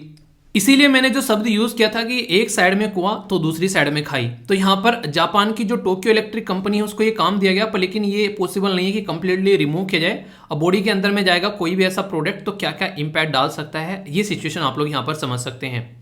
इसीलिए जैसे हमारे देश में अगर मैं थोड़ी सी बातें अब अपने देश के बारे में करूँ, बहुत सारे न्यूक्लियर पावर प्लांट हमारे देश में आज के डेट में देखने को मिल रहे हैं। जब कुंदकुलम न्यूक्लियर पावर प्लांट जो है ये तमिलनाडु के अंदर में लगाया जा रहा था, उस टाइम पर बहुत सारे लोगों ने प्रोटेस्ट किया इसको लेकर, क्योंकि आज की डेट में जो सबसे आसान और सुरक्षित तरीका है इलेक्ट्रिसिटी को जनरेट करने का या फिर क्रिएट करने का, वो क्या है, वो है सोलर पैनल या फिर विंड टर्बाइन। तो उनके बेस पर अगर हम लोग कोई एनर्जी क्रिएट करते हैं, उसमें सबसे शानदार बात क्या रहती है कि उसमें कोई वेस्ट जनरेट नहीं होता है, उसमें किसी के ऊपर कोई डिपेंडेंसी नहीं रहती है। जैसे अगर न्यूक्लियर हम लोग आज के डेट में जो प्रोडक्ट लेकर आते हैं, यहाँ पर कोई मटेरियल लेकर आते हैं, बाहर से लेकर आना पड़ता है मैक्सिमम लोग को। इसी के साथ में अगर हम लोग क्रूड ऑयल, कच्चे तेल, डीजल, इन सब चीज़ों पर ऊपर डिपेंडेंट रहते हैं तो ये भी हम लोग को बाहर से लेकर आने पड़ते हैं। पर लेकिन दो ये ऐसे तरीके हैं जिसके ऊपर हम लोग नेचुरली काम कर सकते हैं, क्योंकि सूरज तो भागने वाला है नहीं, वो यहीं रहने वाला है, ठीक है। इसी के साथ में हवा तो बंद होने वाली है नहीं कि ठीक है हवा का मन नहीं आज बहेगी नहीं, ऐसा थोड़ी ना है। तो वो हमेशा आप लोग को देखने को मिलेगी। तो रिन्यूएबल एनर्जी को बेस्ट सोर्स यहाँ पर बताया गया। ऐसा ही एक रिवोल्यूशनरी स्टेप अभी आप लोग को यूरोप के अंदर में देखने को मिला। वहां पर रेत की बैटरी बना डाली, ठीक है, जो रेत नहीं होता है, जो सैंड होता है, उसकी बैटरी बेसिकली बना डाली। तो ये क्या हो गए, ये इन्वायरमेंट फ्रेंडली स्टेप हो गए, जिनका इस्तेमाल कर कर हम लोग एनर्जी को एक सही डायरेक्शन में लेकर जा सकते हैं, खासकर क्लाइमेट चेंज को ध्यान में रखते हुए। तो जब जब हमारे देश में न्यूक्लियर पावर प्लांट हम लोग लगाते हैं, ये माना जाता है कि बहुत सारे वेस्टर्न वर्ल्ड की कंट्री जो हैं, खासकर यूरोपियन यूनियन के अंदर जो कंट्री है या फिर यूएसए के अंदर आप लोग बातें करो, इन्होंने सब ने इन चीज़ों को इस्तेमाल करने की तरफ कदम बढ़ाने जो है वो रोक दिए हैं। यानी कि अपने देश में तो ये न्यूक्लियर पावर प्लांट की फैसिलिटी को जो है वो रोक चुके हैं और बात करें कि फेज मैनर में इसको कम भी किया जाएगा। पर जैसे डेवलपिंग कंट्री है, हमारा देश हो गया, अफ्रीका के अंदर में कंट्रीज हो गई, इनमें ये दबाकर इन्वेस्टमेंट कर रहे हैं, यहाँ पर इनमें दबाकर ये बेसिकली कोशिश कर रहे हैं कि ऐसी ऐसी चीज़ें लगाई जाएं क्योंकि वहाँ से इनको अच्छा खासा रेवेन्यू जनरेट होता है। तो कई सारी सिचुएशन देखने को मिलेगी। तो मुद्दे एक नहीं है, मुद्दे हजार हैं यहाँ पर। तो इसलिए जब जब हम लोग कोई भी ऐसा काम करते हैं, पर लेकिन सबसे बड़ी बात क्या है, दो मुद्दे अब आप लोग यहाँ पर समझिए। एक साइड में तो हमारे देश के अंदर में इतने सारे न्यूक्लियर पावर प्लांट हैं, दूसरी साइड में हम लोग बोलने लगे कि और न्यूक्लियर पावर प्लांट हम लोग नहीं लगाएंगे और हम लोग अपने लोगों को बिजली नहीं देंगे। ठीक है, एक साइड में मैं बोलूँ यहाँ पर कि बिजली इन्हीं की वजह से मिल रही है, दूसरी साइड में बोला जाए इनको हटा दो भले ही बिजली नहीं चाहिए। ऐसा जरूरी, ऐसा मतलब चल पाएगा क्या? आप लोग बिना बिजली के रह पाओगे? पाकिस्तान के अंदर में भी देखा, एक दिन बत्ती गुल हो गई तो इंटरनेशनल लेवल पर क्या बेइज्जती हुई है। तो सब लोगों को बिजली मिलना भी जरूरी है, पर बिजली की कॉस्ट क्या होनी चाहिए? क्या वो इन्वायरमेंट की कॉस्ट पर हम लोग को देनी है या इंसानों की कॉस्ट पर हम लोग को देनी है? वो चीज़ें यहाँ पर समझने वाली है। तो इसलिए बार बार यहाँ पर ये मुद्दा निकल कर आता है कि इलेक्ट्रिसिटी जो जनरेट की जाए वो रिन्यूएबल एनर्जी होनी चाहिए। इसलिए हम लोगों ने हाइड्रोजन के ऊपर फोकस किया कि हाइड्रोजन फ्यूल यहाँ पर बनाया जाएगा। वो भी एक काफ़ी प्यारा मुद्दा भी आप लोगों को देखने को मिला। ठीक है, तो यहाँ पर हमारे देश के अंदर में तारापुर एटॉमिक जो पावर स्टेशन है वो महाराष्ट्र के अंदर में है, राजस्थान तो राजस्थान के अंदर में हो गया, मद्रास वाला तमिलनाडु के अंदर में, कैगा जो है ये कर्नाटक के अंदर में है, कुंदाकुलम जो बहुत ही ज़्यादा न्यूज़ में था और रसिया यहाँ पर सपोर्ट प्रोवाइड कराता है वो तमिलनाडु में है। इसी के साथ में नरोरा एटॉमिक पावर स्टेशन ये उत्तर प्रदेश के अंदर में है। नेक्स्ट यहाँ पर काकरापर ये एटॉमिक पावर स्टेशन ये आप लोग को गुजरात के अंदर में देखने को मिलेगा। तो ये वो बेसिक फैसिलिटी हैं जिसके बारे में आप लोगों को पता होना चाहिए। कल को क्वेश्चन अगर पूछा जाए तो कोई भी कंफ्यूजन इसको लेकर आप लोगों के माइंड में नहीं होना चाहिए। तो दुनिया में कहां पर क्या दिक्कतें चल रही हैं वो अपनी जगह है, पर लेकिन हमारे देश में क्या क्या सिचुएशन है इसको लेकर वो भी हम लोग को अंडरस्टैंड बेसिकली समझनी पड़ेगी, ताकि क्वेश्चन अगर बने तो हम लोग के माइंड में उसको लेकर कंफ्यूजन न हो। आप लोग खुद देखिए, क्वेश्चन यहां से पूछे जाते हैं यूपीएससी में आंसर राइटिंग के द्वारा भी। बोला क्या जा रहा है? बोला जा रहा है कि with growing energy need should India keep on expanding its nuclear energy programme, discuss the facts and fear associated with the nuclear energy. मैंने अभी बताया ना यहाँ पर कि न्यूक्लियर एनर्जी में जो वेस्ट बचता है वहां पर वो डिकम्पोज करना बहुत ही मुश्किल है, वो कईयों सालों तक बेसिकली पड़ा रहता है। ये काफी बड़ी दिक्कत यहाँ पर देखने को मिलती है, पहली बात। दूसरी बात, यहाँ पर इसको बेसिकली खरीदने के लिए दूसरे देशों पर हमारी डिपेंडेंसी हम लोगों को रखनी पड़ती है। ये काफी बड़ी दिक्कत है। सामने वाले के साथ में कुछ दिक्कत हो गई तो उसको देना बंद कर देगा, फिर अलग सिचुएशन यहाँ पर निकल कर आने वाली है। इसकी वजह से जो एनर्जी हम लोग क्रिएट कर पा रहे हैं वो भी ऐसे नहीं कि सस्ती है, ठीक ठाक कॉस्टली आप लोगों को यहाँ पर देखने को मिलती है एज कम्पेयर टू दूसरी एनर्जी जनरेशन के बारे में जब हम लोग यहाँ पर बात करते हैं। तो बहुत सारे ऐसे इश्यूज हैं और फियर तो यही है कल को चलकर अगर जापान जैसी, ये नहीं कहते कि ऊपर वाला ना करे कि ऐसी सिचुएशन क्रिएट हो जाए तो कहाँ पर हम लोग सिचुएशन को करते फिरेंगे। जापान के पास में तो पैसा है, उसने चीज़ों को मेंटेन कर लिया, क्या हम लोग इस चीज़ को संभाल पाएंगे? अभी भोपाल गैस त्रासदी आप लोग देखो, आज तक भी उन लोगों को प्रॉपर मुआवजा नहीं मिला है। वहां पर सिचुएशन आप लोग समझ सकते हैं ग्राउंड लेवल पर क्या है, तो वो हम लोग को समझना पड़ेगा। वो नहीं कहते कि कई सारे बच्चे आज की डेट में देख, कई बार कई सारे लोग भी मैंने देखा है, सैलरी है उनकी कितनी, कोई ऐसी होगी कोई 15-20 हज़ार रुपये, और एप्पल का फ़ोन लेना है, एप्पल की वॉच लेनी है। मतलब जितना तुम्हारी हैसियत है चीज़ों को हैंडल करने की, उतने ही इंसान को काम करना चाहिए ना। लोन पर लेकर ये चीज़ें लेना, मतलब समझ रहे हो आप लोग क्या कंडीशन है। एप्पल की वॉच उस इंसान को चाहिए जो दिन में 24 घंटे में से 18 घंटे काम करता है, उसको खड़े होने का, उठने का, खाने पीने का कुछ उसका होश ही नहीं है, तो उसको उसमें टाइमर मिल जाते हैं, अच्छे खासे सारी चीज़ें मिल जाती है, उसकी बॉडी किस तरीके से फंक्शन कर रही है उसके बारे में पता चलता है, वो समझ में आता है। इंसान एप्पल की वॉच यूज़ कर रहा है। एक इंसान ऐसा है जो कि बेसिकली पढ़ने का काम है, उसको कोई और काम ही नहीं है, वो कह रहा है कि मुझे एप्पल की वॉच चाहिए। अगर लेनी भी है तो यार अपने पैसों से लो, फिर खरीदो, जिंदगी में मेहनत करो उसको। अगर आप लोगों को लगता है कि वो शौक भी पालना है तो हमेशा चीज़ें ऐसी होनी चाहिए जिसको अफोर्ड कर सको। एक इंसान है वो महीने के जो है 1 लाख रुपए कमा रहा है, एप्पल की घड़ी कहीं गुम भी हो जाए उसको कोई फर्क नहीं पड़ने वाला है, फिर खरीद लगा। एक वह जो एक तरीके से 15-20 हज़ार रुपये कमा रहा है, उसको दे दो एप्पल की घड़ी, भाई साहब उसको ना हार्ट अटैक आ जाना है कल को गुम हो गई अगर।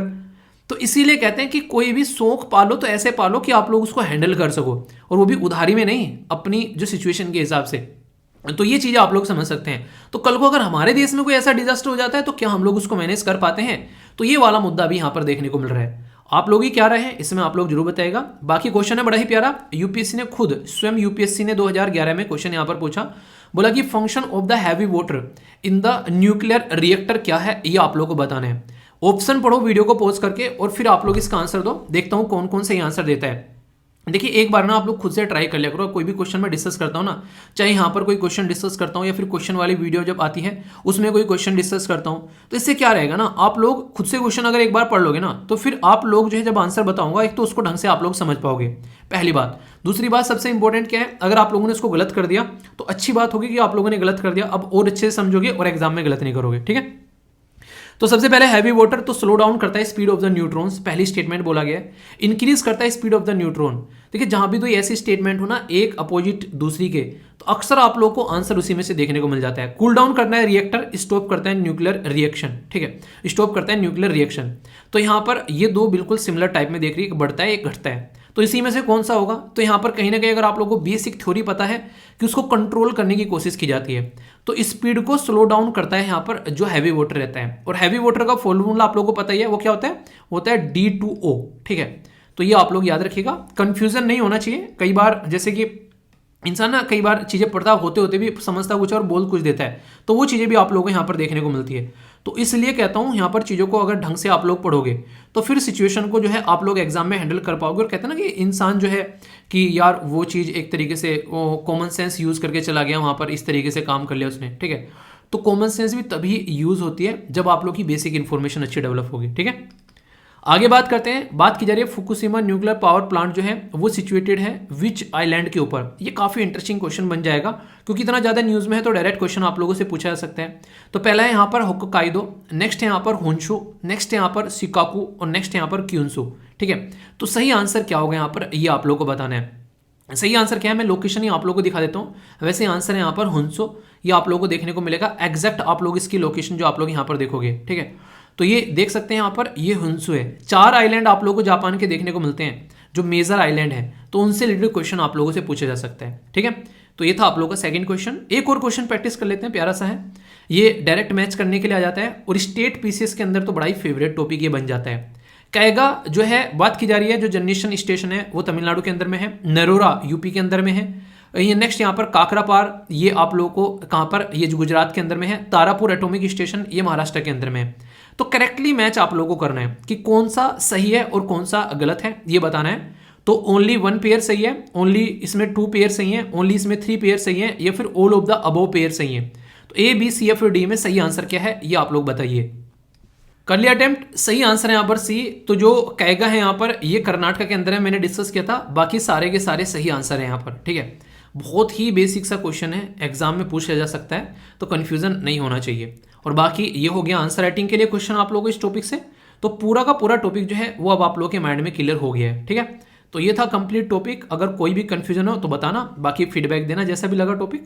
और बाकी इसी के साथ में कोशिश किया करो कि आंसर राइटिंग एटलीस्ट जरूर ट्राई किया करो। इससे क्या होता है, आप लोगों के अंदर में कॉन्फिडेंस आता है कि चीजें, एक तो ऑब्जेक्टिव टाइप क्वेश्चन आता है एग्जाम में, उसको देखकर आप लोगों के सामने आंसर लिखे तो उसमें से चूज करना होता है।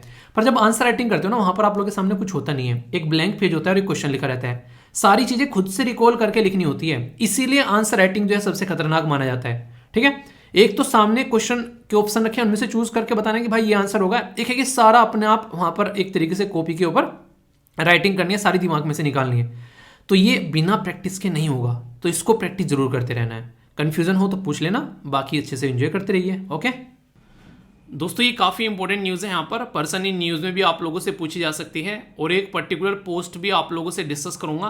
कई सारे बच्चों को कन्फ्यूजन रहता है कि सोलिसिटर जनरल ऑफ इंडिया एक संवैधानिक पोस्ट है या फिर एक स्टैट्यूटरी बॉडी है या फिर एग्जीक्यूटिव, तो ये भी बात करेंगे।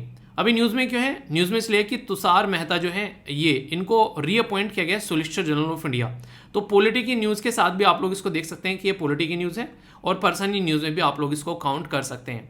सबसे पहले तो आप लोग यहाँ पर एक बात ध्यान रखिए, हमारे देश में जो सबसे इंपॉर्टेंट बॉडी होती है इस कैटेगरी में, वो होती है attorney general of India. Attorney general of India जो है वो एक कॉन्स्टिट्यूशनल बॉडी होती है। बेसिकली वो 76 आर्टिकल जो संविधान का अनुच्छेद का 76वां जो आर्टिकल है उसके हिसाब से यहाँ पर काम करती है। और ये सोलिसिटर जनरल जो रहते हैं ये अटॉर्नी जनरल के नीचे काम करने वाली बॉडी आप लोग को देखने को मिलती है।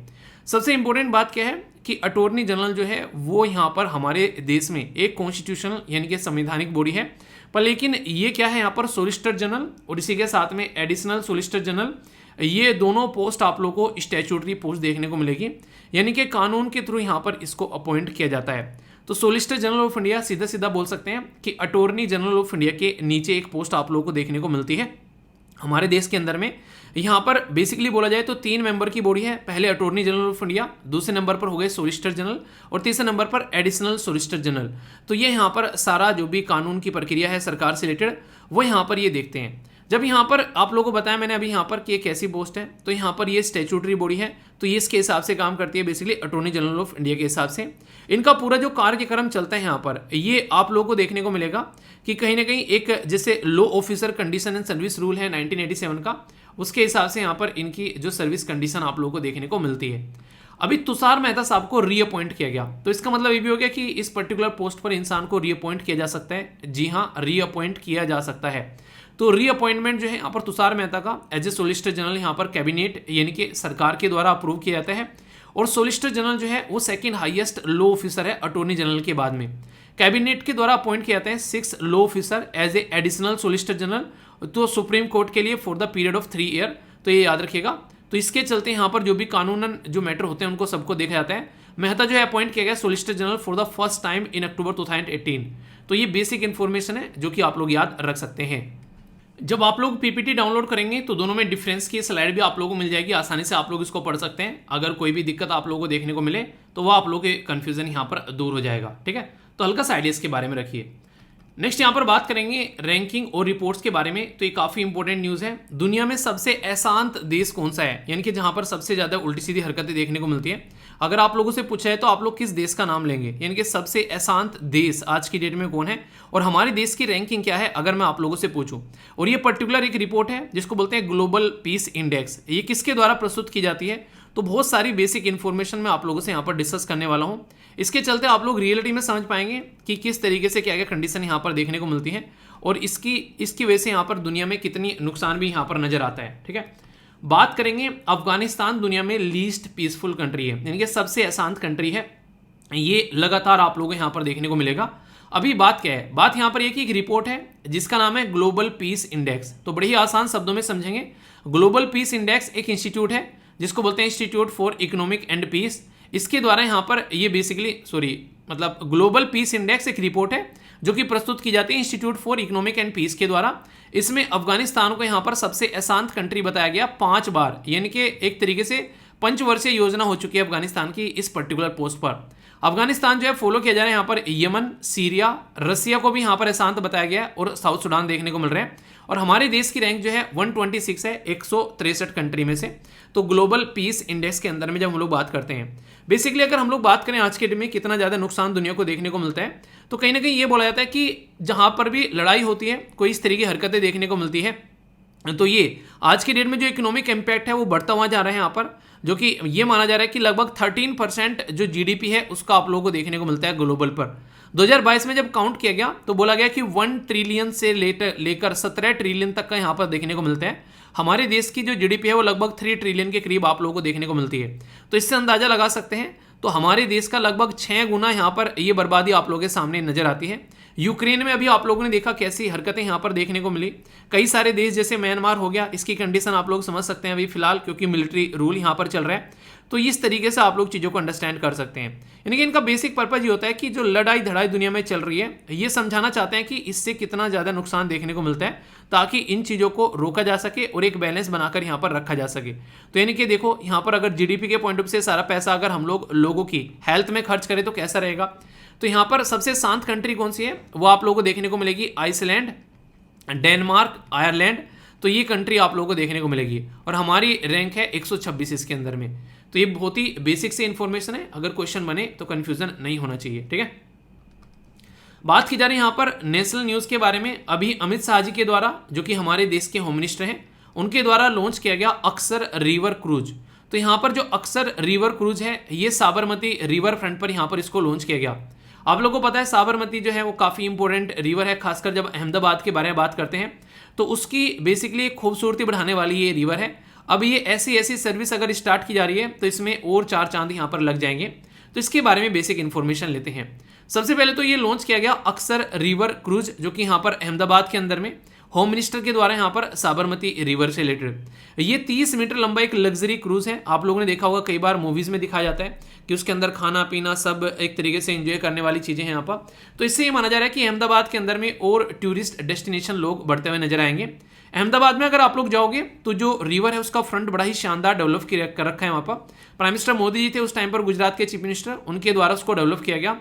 तो लोगों के लिए काफ़ी एक तरीके से अट्रैक्शन का केंद्र आप लोगों को ये देखने को मिलता है। तो कभी आप लोग जाओ तो देखकर आना, काफ़ी शानदार एक प्यारी सी सिटी है जिसको आप लोग काफ़ी अच्छे से एक तरीके से, यानी कि साफ सुथरी एक सिटी आप लोगों को देखने को मिलेगी।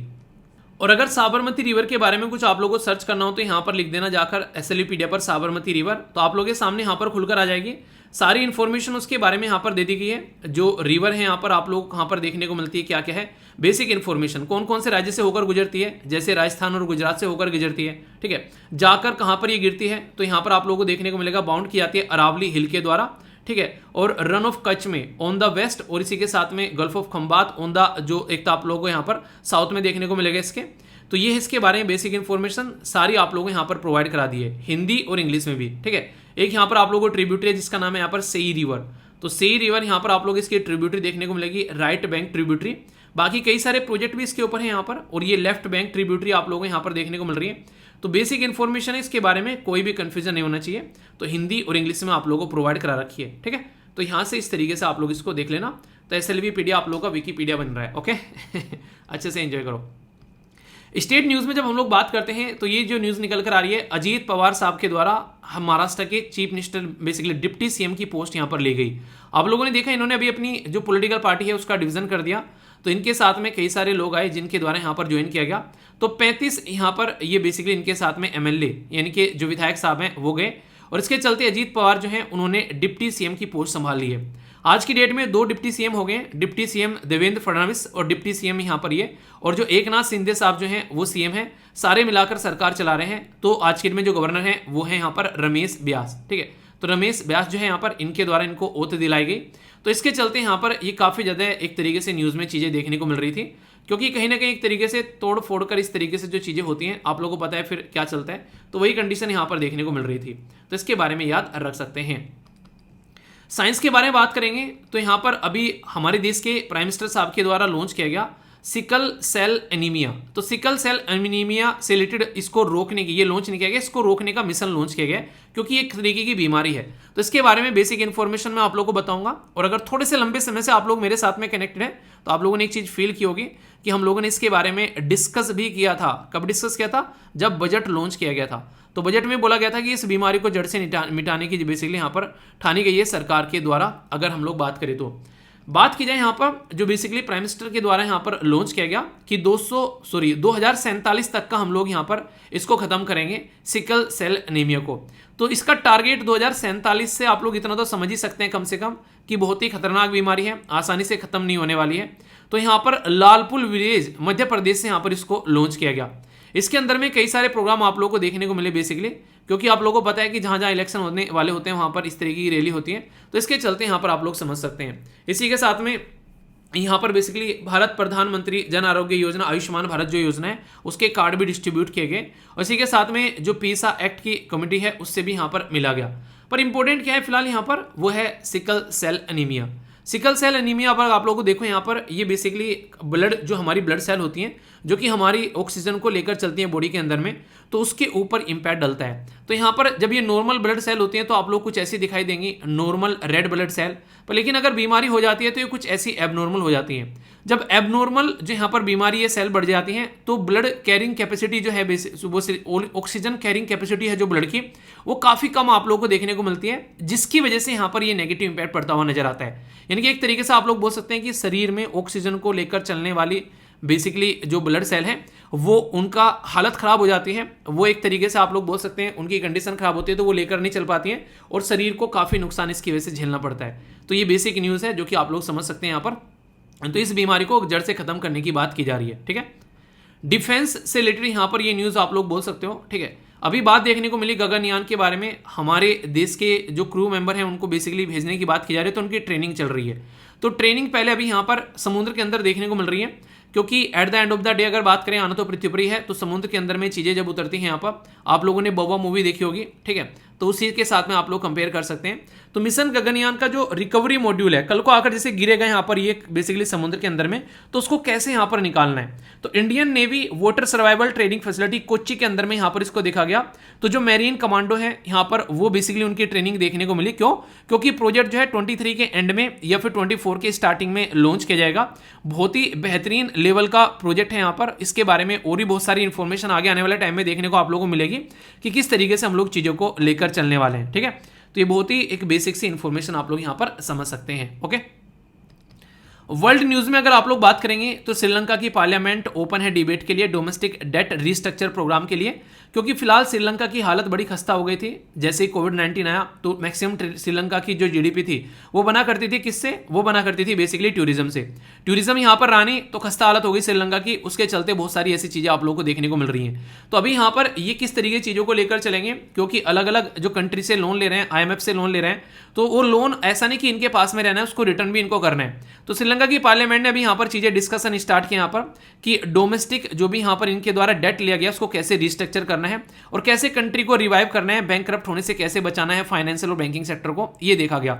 तो यहाँ पर डेट जो बेसिकली यहाँ पर डोमेस्टिक डेट जो यहाँ पर रिस्ट्रक्चरिंग की बात की जा रही है, तो ये यहाँ पर देखने को मिलेगा। अभी IMF ने यहाँ पर इसको सपोर्ट प्रोवाइड कराया था 3 बिलियन का मार्च के महीने में, और इसके लिए इंडिया ने कंफर्मेशन सबसे पहले दिया था कि हाँ ठीक है इनको लोन दे दो, कल को दिक्कत होगी तो हम लोग यहाँ पर रेस्पॉन्सिबिलिटी लेते हैं। इनके गारंटर इंडिया बना था। जिस चाइना की एक गोद में बैठे रहते हैं वो तो गारंटर तक नहीं बना था, इनका सबसे पहले इंडिया गारंटर बना था, क्योंकि हमारा पड़ोसी देश है। कल को ये मरता, आज का मरता कल मर जाए, चाइना को कोई फर्क नहीं पड़ता है, पर इंडिया को फर्क पड़ेगा, क्योंकि जिस तरीके से बांग्लादेश के अंदर में दिक्कतें देखने को मिली थी, ऐसे ही यहाँ पर 1971 में ऐसे ही यहाँ पर इंडिया के अंदर में देखने को मिल सकती है बहुत सारी दिक्कतें।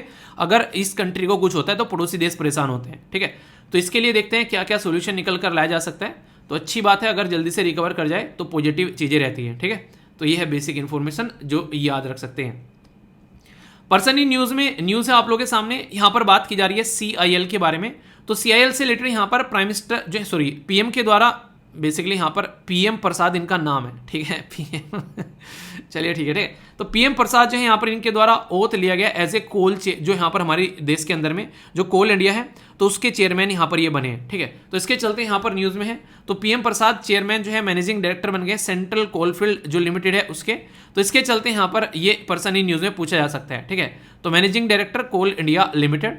तो प्रमोद अग्रवाल थे यहाँ पर, जो कि यहाँ पर स्टेप डाउन कर चुके हैं, अब ये सक्सीड कर रहे हैं यहाँ पर। 30 साल का एक्सपीरियंस है अलग अलग फील्ड में, और यहाँ पर ये इंडियन स्कूल ऑफ माइन जो कि IIT धनबाद है, वहाँ से ये बेसिकली एक तरीके से ग्रेजुएट होकर निकले। देखो अगर IIT से आप लोग निकलते हो जिंदगी में करियर बना के कई सारे तरीके हैं। सबसे आसान तरीका तो है NDA में चले जाएं स्टार्टिंग में, इससे शानदार कोई करियर नहीं है अगर स्टार्टिंग से NDA में चले जाएं। इसके बाद में आप लोगों को फिर ग्रेजुएशन के बाद में बहुत सारे ऑप्शन देखने को मिलते हैं। कोई इंजीनियरिंग कर रहा है, कोई BA BSc कर रहा है, कोई इस तरीके से अलग अलग इंस्टीट्यूट से अपनी IIT वगैरह से इस तरीके से यहाँ पर अपनी ग्रेजुएशन करके निकल कर आ रहे हैं। तो उसी तरीके से अपॉर्चुनिटी देखने को मिलती है। IITs के जो बंदे हैं वो एक काफ़ी अच्छे लेवल पर पैकेज लेकर अपनी ज़िंदगी को सेटल कर पाते हैं। तो अगर कोई बच्चा है घर में जानने पहचानने वाला कोई करना कुछ चाहता है तो उसको आप लोग ये चीज़ें बता सकते हैं, ठीक है। आगे बात करें, बात की जा रही है स्पोर्ट न्यूज़ के बारे में। तो नॉर्मली मैंने कई बार सुना है ड्रीम 11 के बारे में, हालांकि मैंने कभी यूज़ नहीं किया। आप लोगों ने किसी ने यूज़ किया तो बताइएगा जरूर। ड्रीम 11 के बारे में बात की जा रही है कि स्पॉन्सर इंडिया।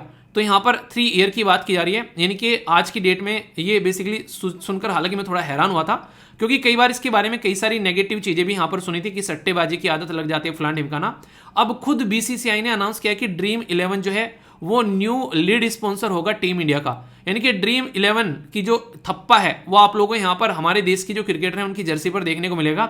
ये खुद board of control for cricket in India के द्वारा ये 3 साल का एग्रीमेंट यहाँ पर साइन किया गया है। तो 1 जुलाई से यहाँ पर ये स्पॉन्सर इनकी स्टार्ट हो रही है। तो ड्रीम 11 जो है वो स्पॉन्सर करेगा टीम इंडिया को।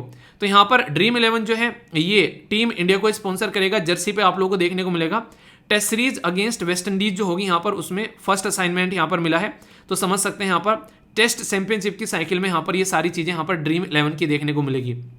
हालांकि जैसे कि विराट कोहली साहब और भी कई सारे लोग इसका एडवर्टीजमेंट करते हैं, पर लेकिन वही है कि मैं इस तरीके के जो एप्लीकेशन होते हैं खासकर जो किसी भी तरीके से बच्चों को एक तरीके से ना अपने झांसे में फांसे और फिर वहाँ से पैसा लेने की कोशिश करें, तो वो काफ़ी ज़्यादा एक नेगेटिव इंपैक्ट होता है। आरबीआई भी कई सारे ऐसे एप्लीकेशन को एक तरीके से लगाम कसने की कोशिश कर रहा था, पर कुछ एप्लीकेशन ऐसे जो इमेज बनाकर बाहर निकल जाते हैं, पहले स्टार्टिंग में कुछ उल्टी सीधी हरकतें करते हैं और फिर सुधार लेते हैं, तो उनकी कहीं ना कहीं जान बच जाती है और फिर आगे अच्छी चीज़ें हो जाती हैं। तो ये बातें हैं यहाँ पर। तो क्वेश्चन एंड आंसर सेशन देखेंगे यहाँ पर, जो कि आप लोगों के लिए काफ़ी इंपॉर्टेंट है। एक एक क्वेश्चन का आंसर दीजिएगा, फिर आप लोगों को आंसर बताया जाएगा। कौन सी कंट्री है जिसने बैन की डोमेस्टिक फ्लाइट? बोल रहे हैं कि जहां पर रेल जा सकती है आराम से, वहां पर फ्लाइट का क्या काम, क्योंकि फ्लाइट जो है वो इन्वायरमेंट को बहुत ज़्यादा नुकसान पहुंचाती है एज कंपेयर टू ट्रेन। तो कौन सा देश है यहाँ पर जिसके द्वारा ये सोची समझी साइंटिफिक एक स्टेप उठाया गया है? तो कोई पढ़ा लिखा देश है। कौन से देश के द्वारा टेस्ट फायर किया गया लॉन्ग रेंज बैलिस्टिक मिसाइल, जिसका नाम है यहाँ पर खैबर? तो यहाँ पर ये है इराक, ईरान, यूएई या फिर तुर्की। सही कौन है? पहले में स्पेन, जर्मनी, बेल्जियम या फ्रांस, ये आप लोगों को बताना है। नेक्स्ट क्वेश्चन यहाँ पर बात कर रहा है यहाँ पर कावेरी 2.0 के बारे में। ये web based property registration application है। तो कहाँ पर है यहाँ पर बेसिकली बात की जा रही है यहाँ पर थंजावुर, त्रिची, इसी के साथ में मैसूर, मंगलोर। सही आंसर क्या है ये आप लोगों को बताना है। अरुका वैली कॉफी जो है ये कहाँ पर किसी स्टेट से देखने को मिलती है, ये आप लोगों को बताना है। कर्नाटका, केरला, तमिलनाडु या फिर आंध्र प्रदेश। तो ए, बी, सी या फिर डी सही आंसर क्या होगा? सी सेट का क्वेश्चन है, प्रैक्टिस करिए, इसका आंसर आप लोगों को अभी बताया जाएगा। तब तक एक इंपॉर्टेंट लोकेशन भी हम लोग यहाँ पर फटाफट कवर कर लेते हैं। ये क्या है यहाँ पर? ये सोर सरोवर बर्ड सेंचुरी। ये है कहाँ पर? ये याद रखना, ये उत्तर प्रदेश में आगरा के अंदर आप लोगों को देखने को मिलेगा। इसी के साथ में यहाँ पर इसको पहले ये है बेसिकली कैथम, ठीक है, लेक सेंचुरी के नाम से भी इसको जानते थे, ठीक है। तो यहाँ पर बेसिकली ये इस तरीके के क्वेश्चन भी आप लोगों से पूछे जाते हैं कि पहले इसका नाम क्या था, अब क्या हो गया।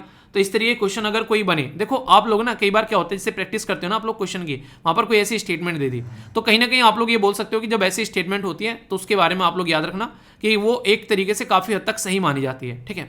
तो यहाँ पर इसके समझ सकते हैं। तो केथम के बारे में यहाँ पर बात की गई, तो इसको लेकर कोई कंफ्यूजन आप लोगों को नहीं होना चाहिए।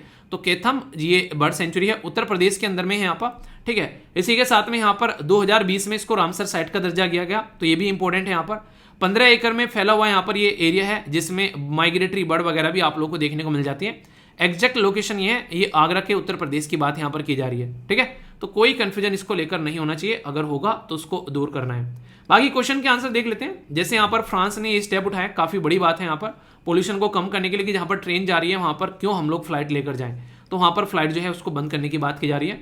इसी के साथ में ये कंट्री है बेसिकली ईरान। तो ईरान यहाँ पर खैबर जो है मिसाइल है, यहाँ पर ये लॉन्ग रेंज मिसाइल है, यहाँ पर 2000 किलोमीटर तक वार करने वाली।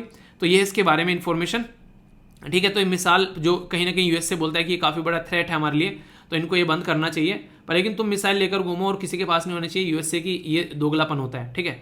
अगर या तो तुम भी छोड़ो फिर, या फिर जो बना रहा है उसको बनाने दो। कावेरी 2.0 जो है यहाँ पर ये बोलते हैं यूएसए वाले कि हम तो इसलिए ले रखे हैं ताकि दुनिया को बचा सकें, मतलब तुम बचा सको और दुनिया लुटाएंगे। तो यहाँ पर ये है रजिस्ट्रेशन की बात की गई। तो कावेरी 2. तो ये बेंगलुरु के अंदर आप लोग को देखने को मिला। तो ये एक तरीके से यहाँ पर web based property registration application है, जहां पर आसानी से प्रॉपर्टी का रजिस्ट्रेशन किया जा सकता है, ताकि ज्यादा झगड़े लफड़े न देखने को मिले। अरुका जो वैली कॉफी जो है यहाँ पर, ये आप लोगों को देखने को मिलेगी कहां पर? आंध्र प्रदेश के अंदर में। कौन सा राज्य हमारे देश के अंदर में ऐसा है जो सबसे ज्यादा कॉफी प्रोड्यूस करता है, ये आप लोगों को बताना है। तो Araku valley coffee from Andhra Pradesh जो है, रिसेंटली उसको national programme for organic production के तहत सर्टिफिकेट भी दिया गया यहाँ पर agriculture and processed food produce export development authority के द्वारा, ठीक है। कॉफी जो है वो आप लोगों को यहाँ पर देखने को मिल रही है बेसिकली, ठीक है। तो इसके बारे में याद रखिएगा, बेसिक इन्फॉर्मेशन है, कोई कंफ्यूजन इसको लेकर नहीं होना चाहिए। ये क्वेश्चन है, इसका आंसर आप लोगों को ये देखने को मिलेगा यहाँ पर, यानी कि ये आंसर हो गया। अटेम्प्ट करोगे तो आप लोगों को सारी चीजें पता चल ही जाएंगी। प्लेस इन न्यूज हम लोगों ने देख ही लिया। उत्तर प्रदेश के अंदर स्टेट पीसीएस में भी डायरेक्ट क्वेश्चन आप लोगों से पूछा जा सकता है।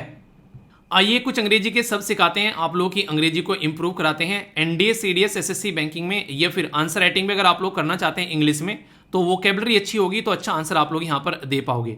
एक एक कर देखते हैं। पहला यहाँ पर पॉइनिएंट, इसमें जी साइलेंट रहेगा। ये है मार्मिक, यानी कि दुखद या फिर खेद की गहरी भावना। तो ये आप लोग यहाँ पर देख सकते हैं इसको। तो एक तरीके से यानी दुख होना, अंदर से इंसान काफी ज्यादा दुखी है, रिग्रेट, सैडनेस फील कर रहा है, वो वाली बातें यहाँ पर देखने को मिलेगी।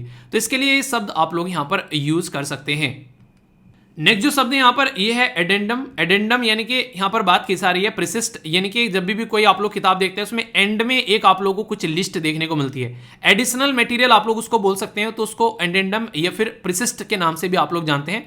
तो इसके बारे में आप लोगों ने देखा होगा, किताब खोल के देखना, बिल्कुल एंड में आप लोगों को यहाँ पर ये लिखा हुआ मिलेगा, उसमें कई सारे आप लोगों को लिस्ट वगैरह देखने को मिलती है, कुछ इन्फॉर्मेशन। कई शब्द को कई तरीके से यूज किया जाता है, ऐसे ही यहाँ पर विंगोरियस ये आप लोगों को देखने को मिलेगा, गुमनामी, या फिर यहाँ पर इसके लिए घमंडी भी बोल सकते हैं, महत्वाकांक्षी भी बोल सकते हैं, कई सारे शब्द आप लोग यहाँ पर इसके लिए यूज कर सकते हैं। ठीक है, तो यहाँ पर यही बात यहाँ पर की जा रही है। तो कई सारे शब्द जो है उनके सिनोनिम्स आप लोगों को देखने को मिलते हैं इस तरीके से, तो उसको लेकर डाउट में मत रहना।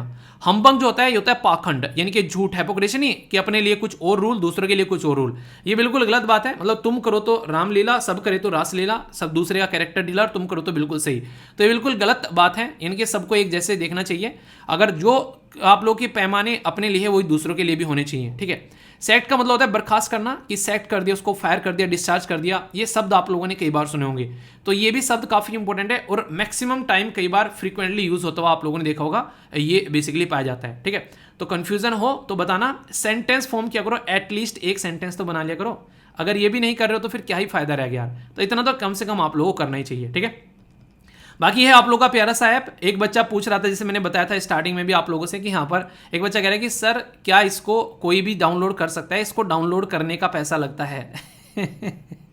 डाउनलोड करने का पैसा कौन से एप्लीकेशन को लगता है यार, कोई भी एप्लीकेशन इस धरती पर आप लोग फ्री में डाउनलोड कर सकते हैं। हाँ, कुछ चीज़ें होती हैं वहाँ पर जिनका पेमेंट आप लोग करना होता है, बहुत सारी चीज़ें फ्री भी आप लोग को देखने को मिलती हैं। तो इस तरीके से आप लोग यहाँ पर देखेंगे कुछ कोर्सेज हैं, इसके साथ में बहुत सारी PDF, इसी के साथ में आप लोग के प्रैक्टिस क्वेश्चन, ये सारी चीज़ें फ्री में है यहाँ पर, तो जाकर आप लोग इसको डाउनलोड कर सकते हैं। और यहाँ पर जब जाएंगे इसके अंदर में प्रैक्टिस क्विज, ये एंजॉय आप लोग कर सकते हैं, PDF नोट्स वगैरह सारे यहाँ पर प्रोवाइड करा रखे हैं, ये आप लोग एंजॉय कर सकते हैं। तो ये सारी चीज़ें यहाँ पर आप लोगों को देखने को मिलती है, तो इनको आप लोग अच्छे से एंजॉय कर सकते हैं। ठीक है, तो अच्छे से एंजॉय करिए और अपनी क्लासों को एंजॉय करते रहिए। और कल लेक्चर किस किस ने देखे, जो मैंने बोला था कि जाकर लेक्चर देखना, आप लोगों के लिए गाइडिंग सेशन है, आंसर राइटिंग कैसे करनी है, किस किस ने देखा वो जरूर बताना। और इसी के साथ में जैसा आप लोगों को देखिए, अपनी प्रिपरेशन को जितना सीरियस लेकर चलोगे ना अभी से ही, उतना ही अच्छे से आप लोग चीज़ें कवर कर पाओगे। सिलेबस को स्टार्टिंग में ही कोशिश करो कवर कर लो, ताकि एंड में फिर हफरा थफरी न मचे और अच्छे लेवल पर आप लोग अपना रिजल्ट दे सको। और ये हर एक एग्जाम के लिए, तो ये बात ध्यान रखना, स्टार्टिंग में ही अच्छे से लगकर मेहनत करो, ताकि एंड में आप लोग लाइफ को एंजॉय कर सको। बाकी फीडबैक जरूर देना कैसा लगा लेक्चर। नेक्स्ट लेक्चर में मिलता हूं, तब तक अपना ध्यान रखिए। बड़ों को नमस्ते, छोटों को प्यार, छोटी सी लाइफ एंजॉय करार। मिलता हूं नेक्स्ट वीडियो में, तब तक के लिए जय हिंद।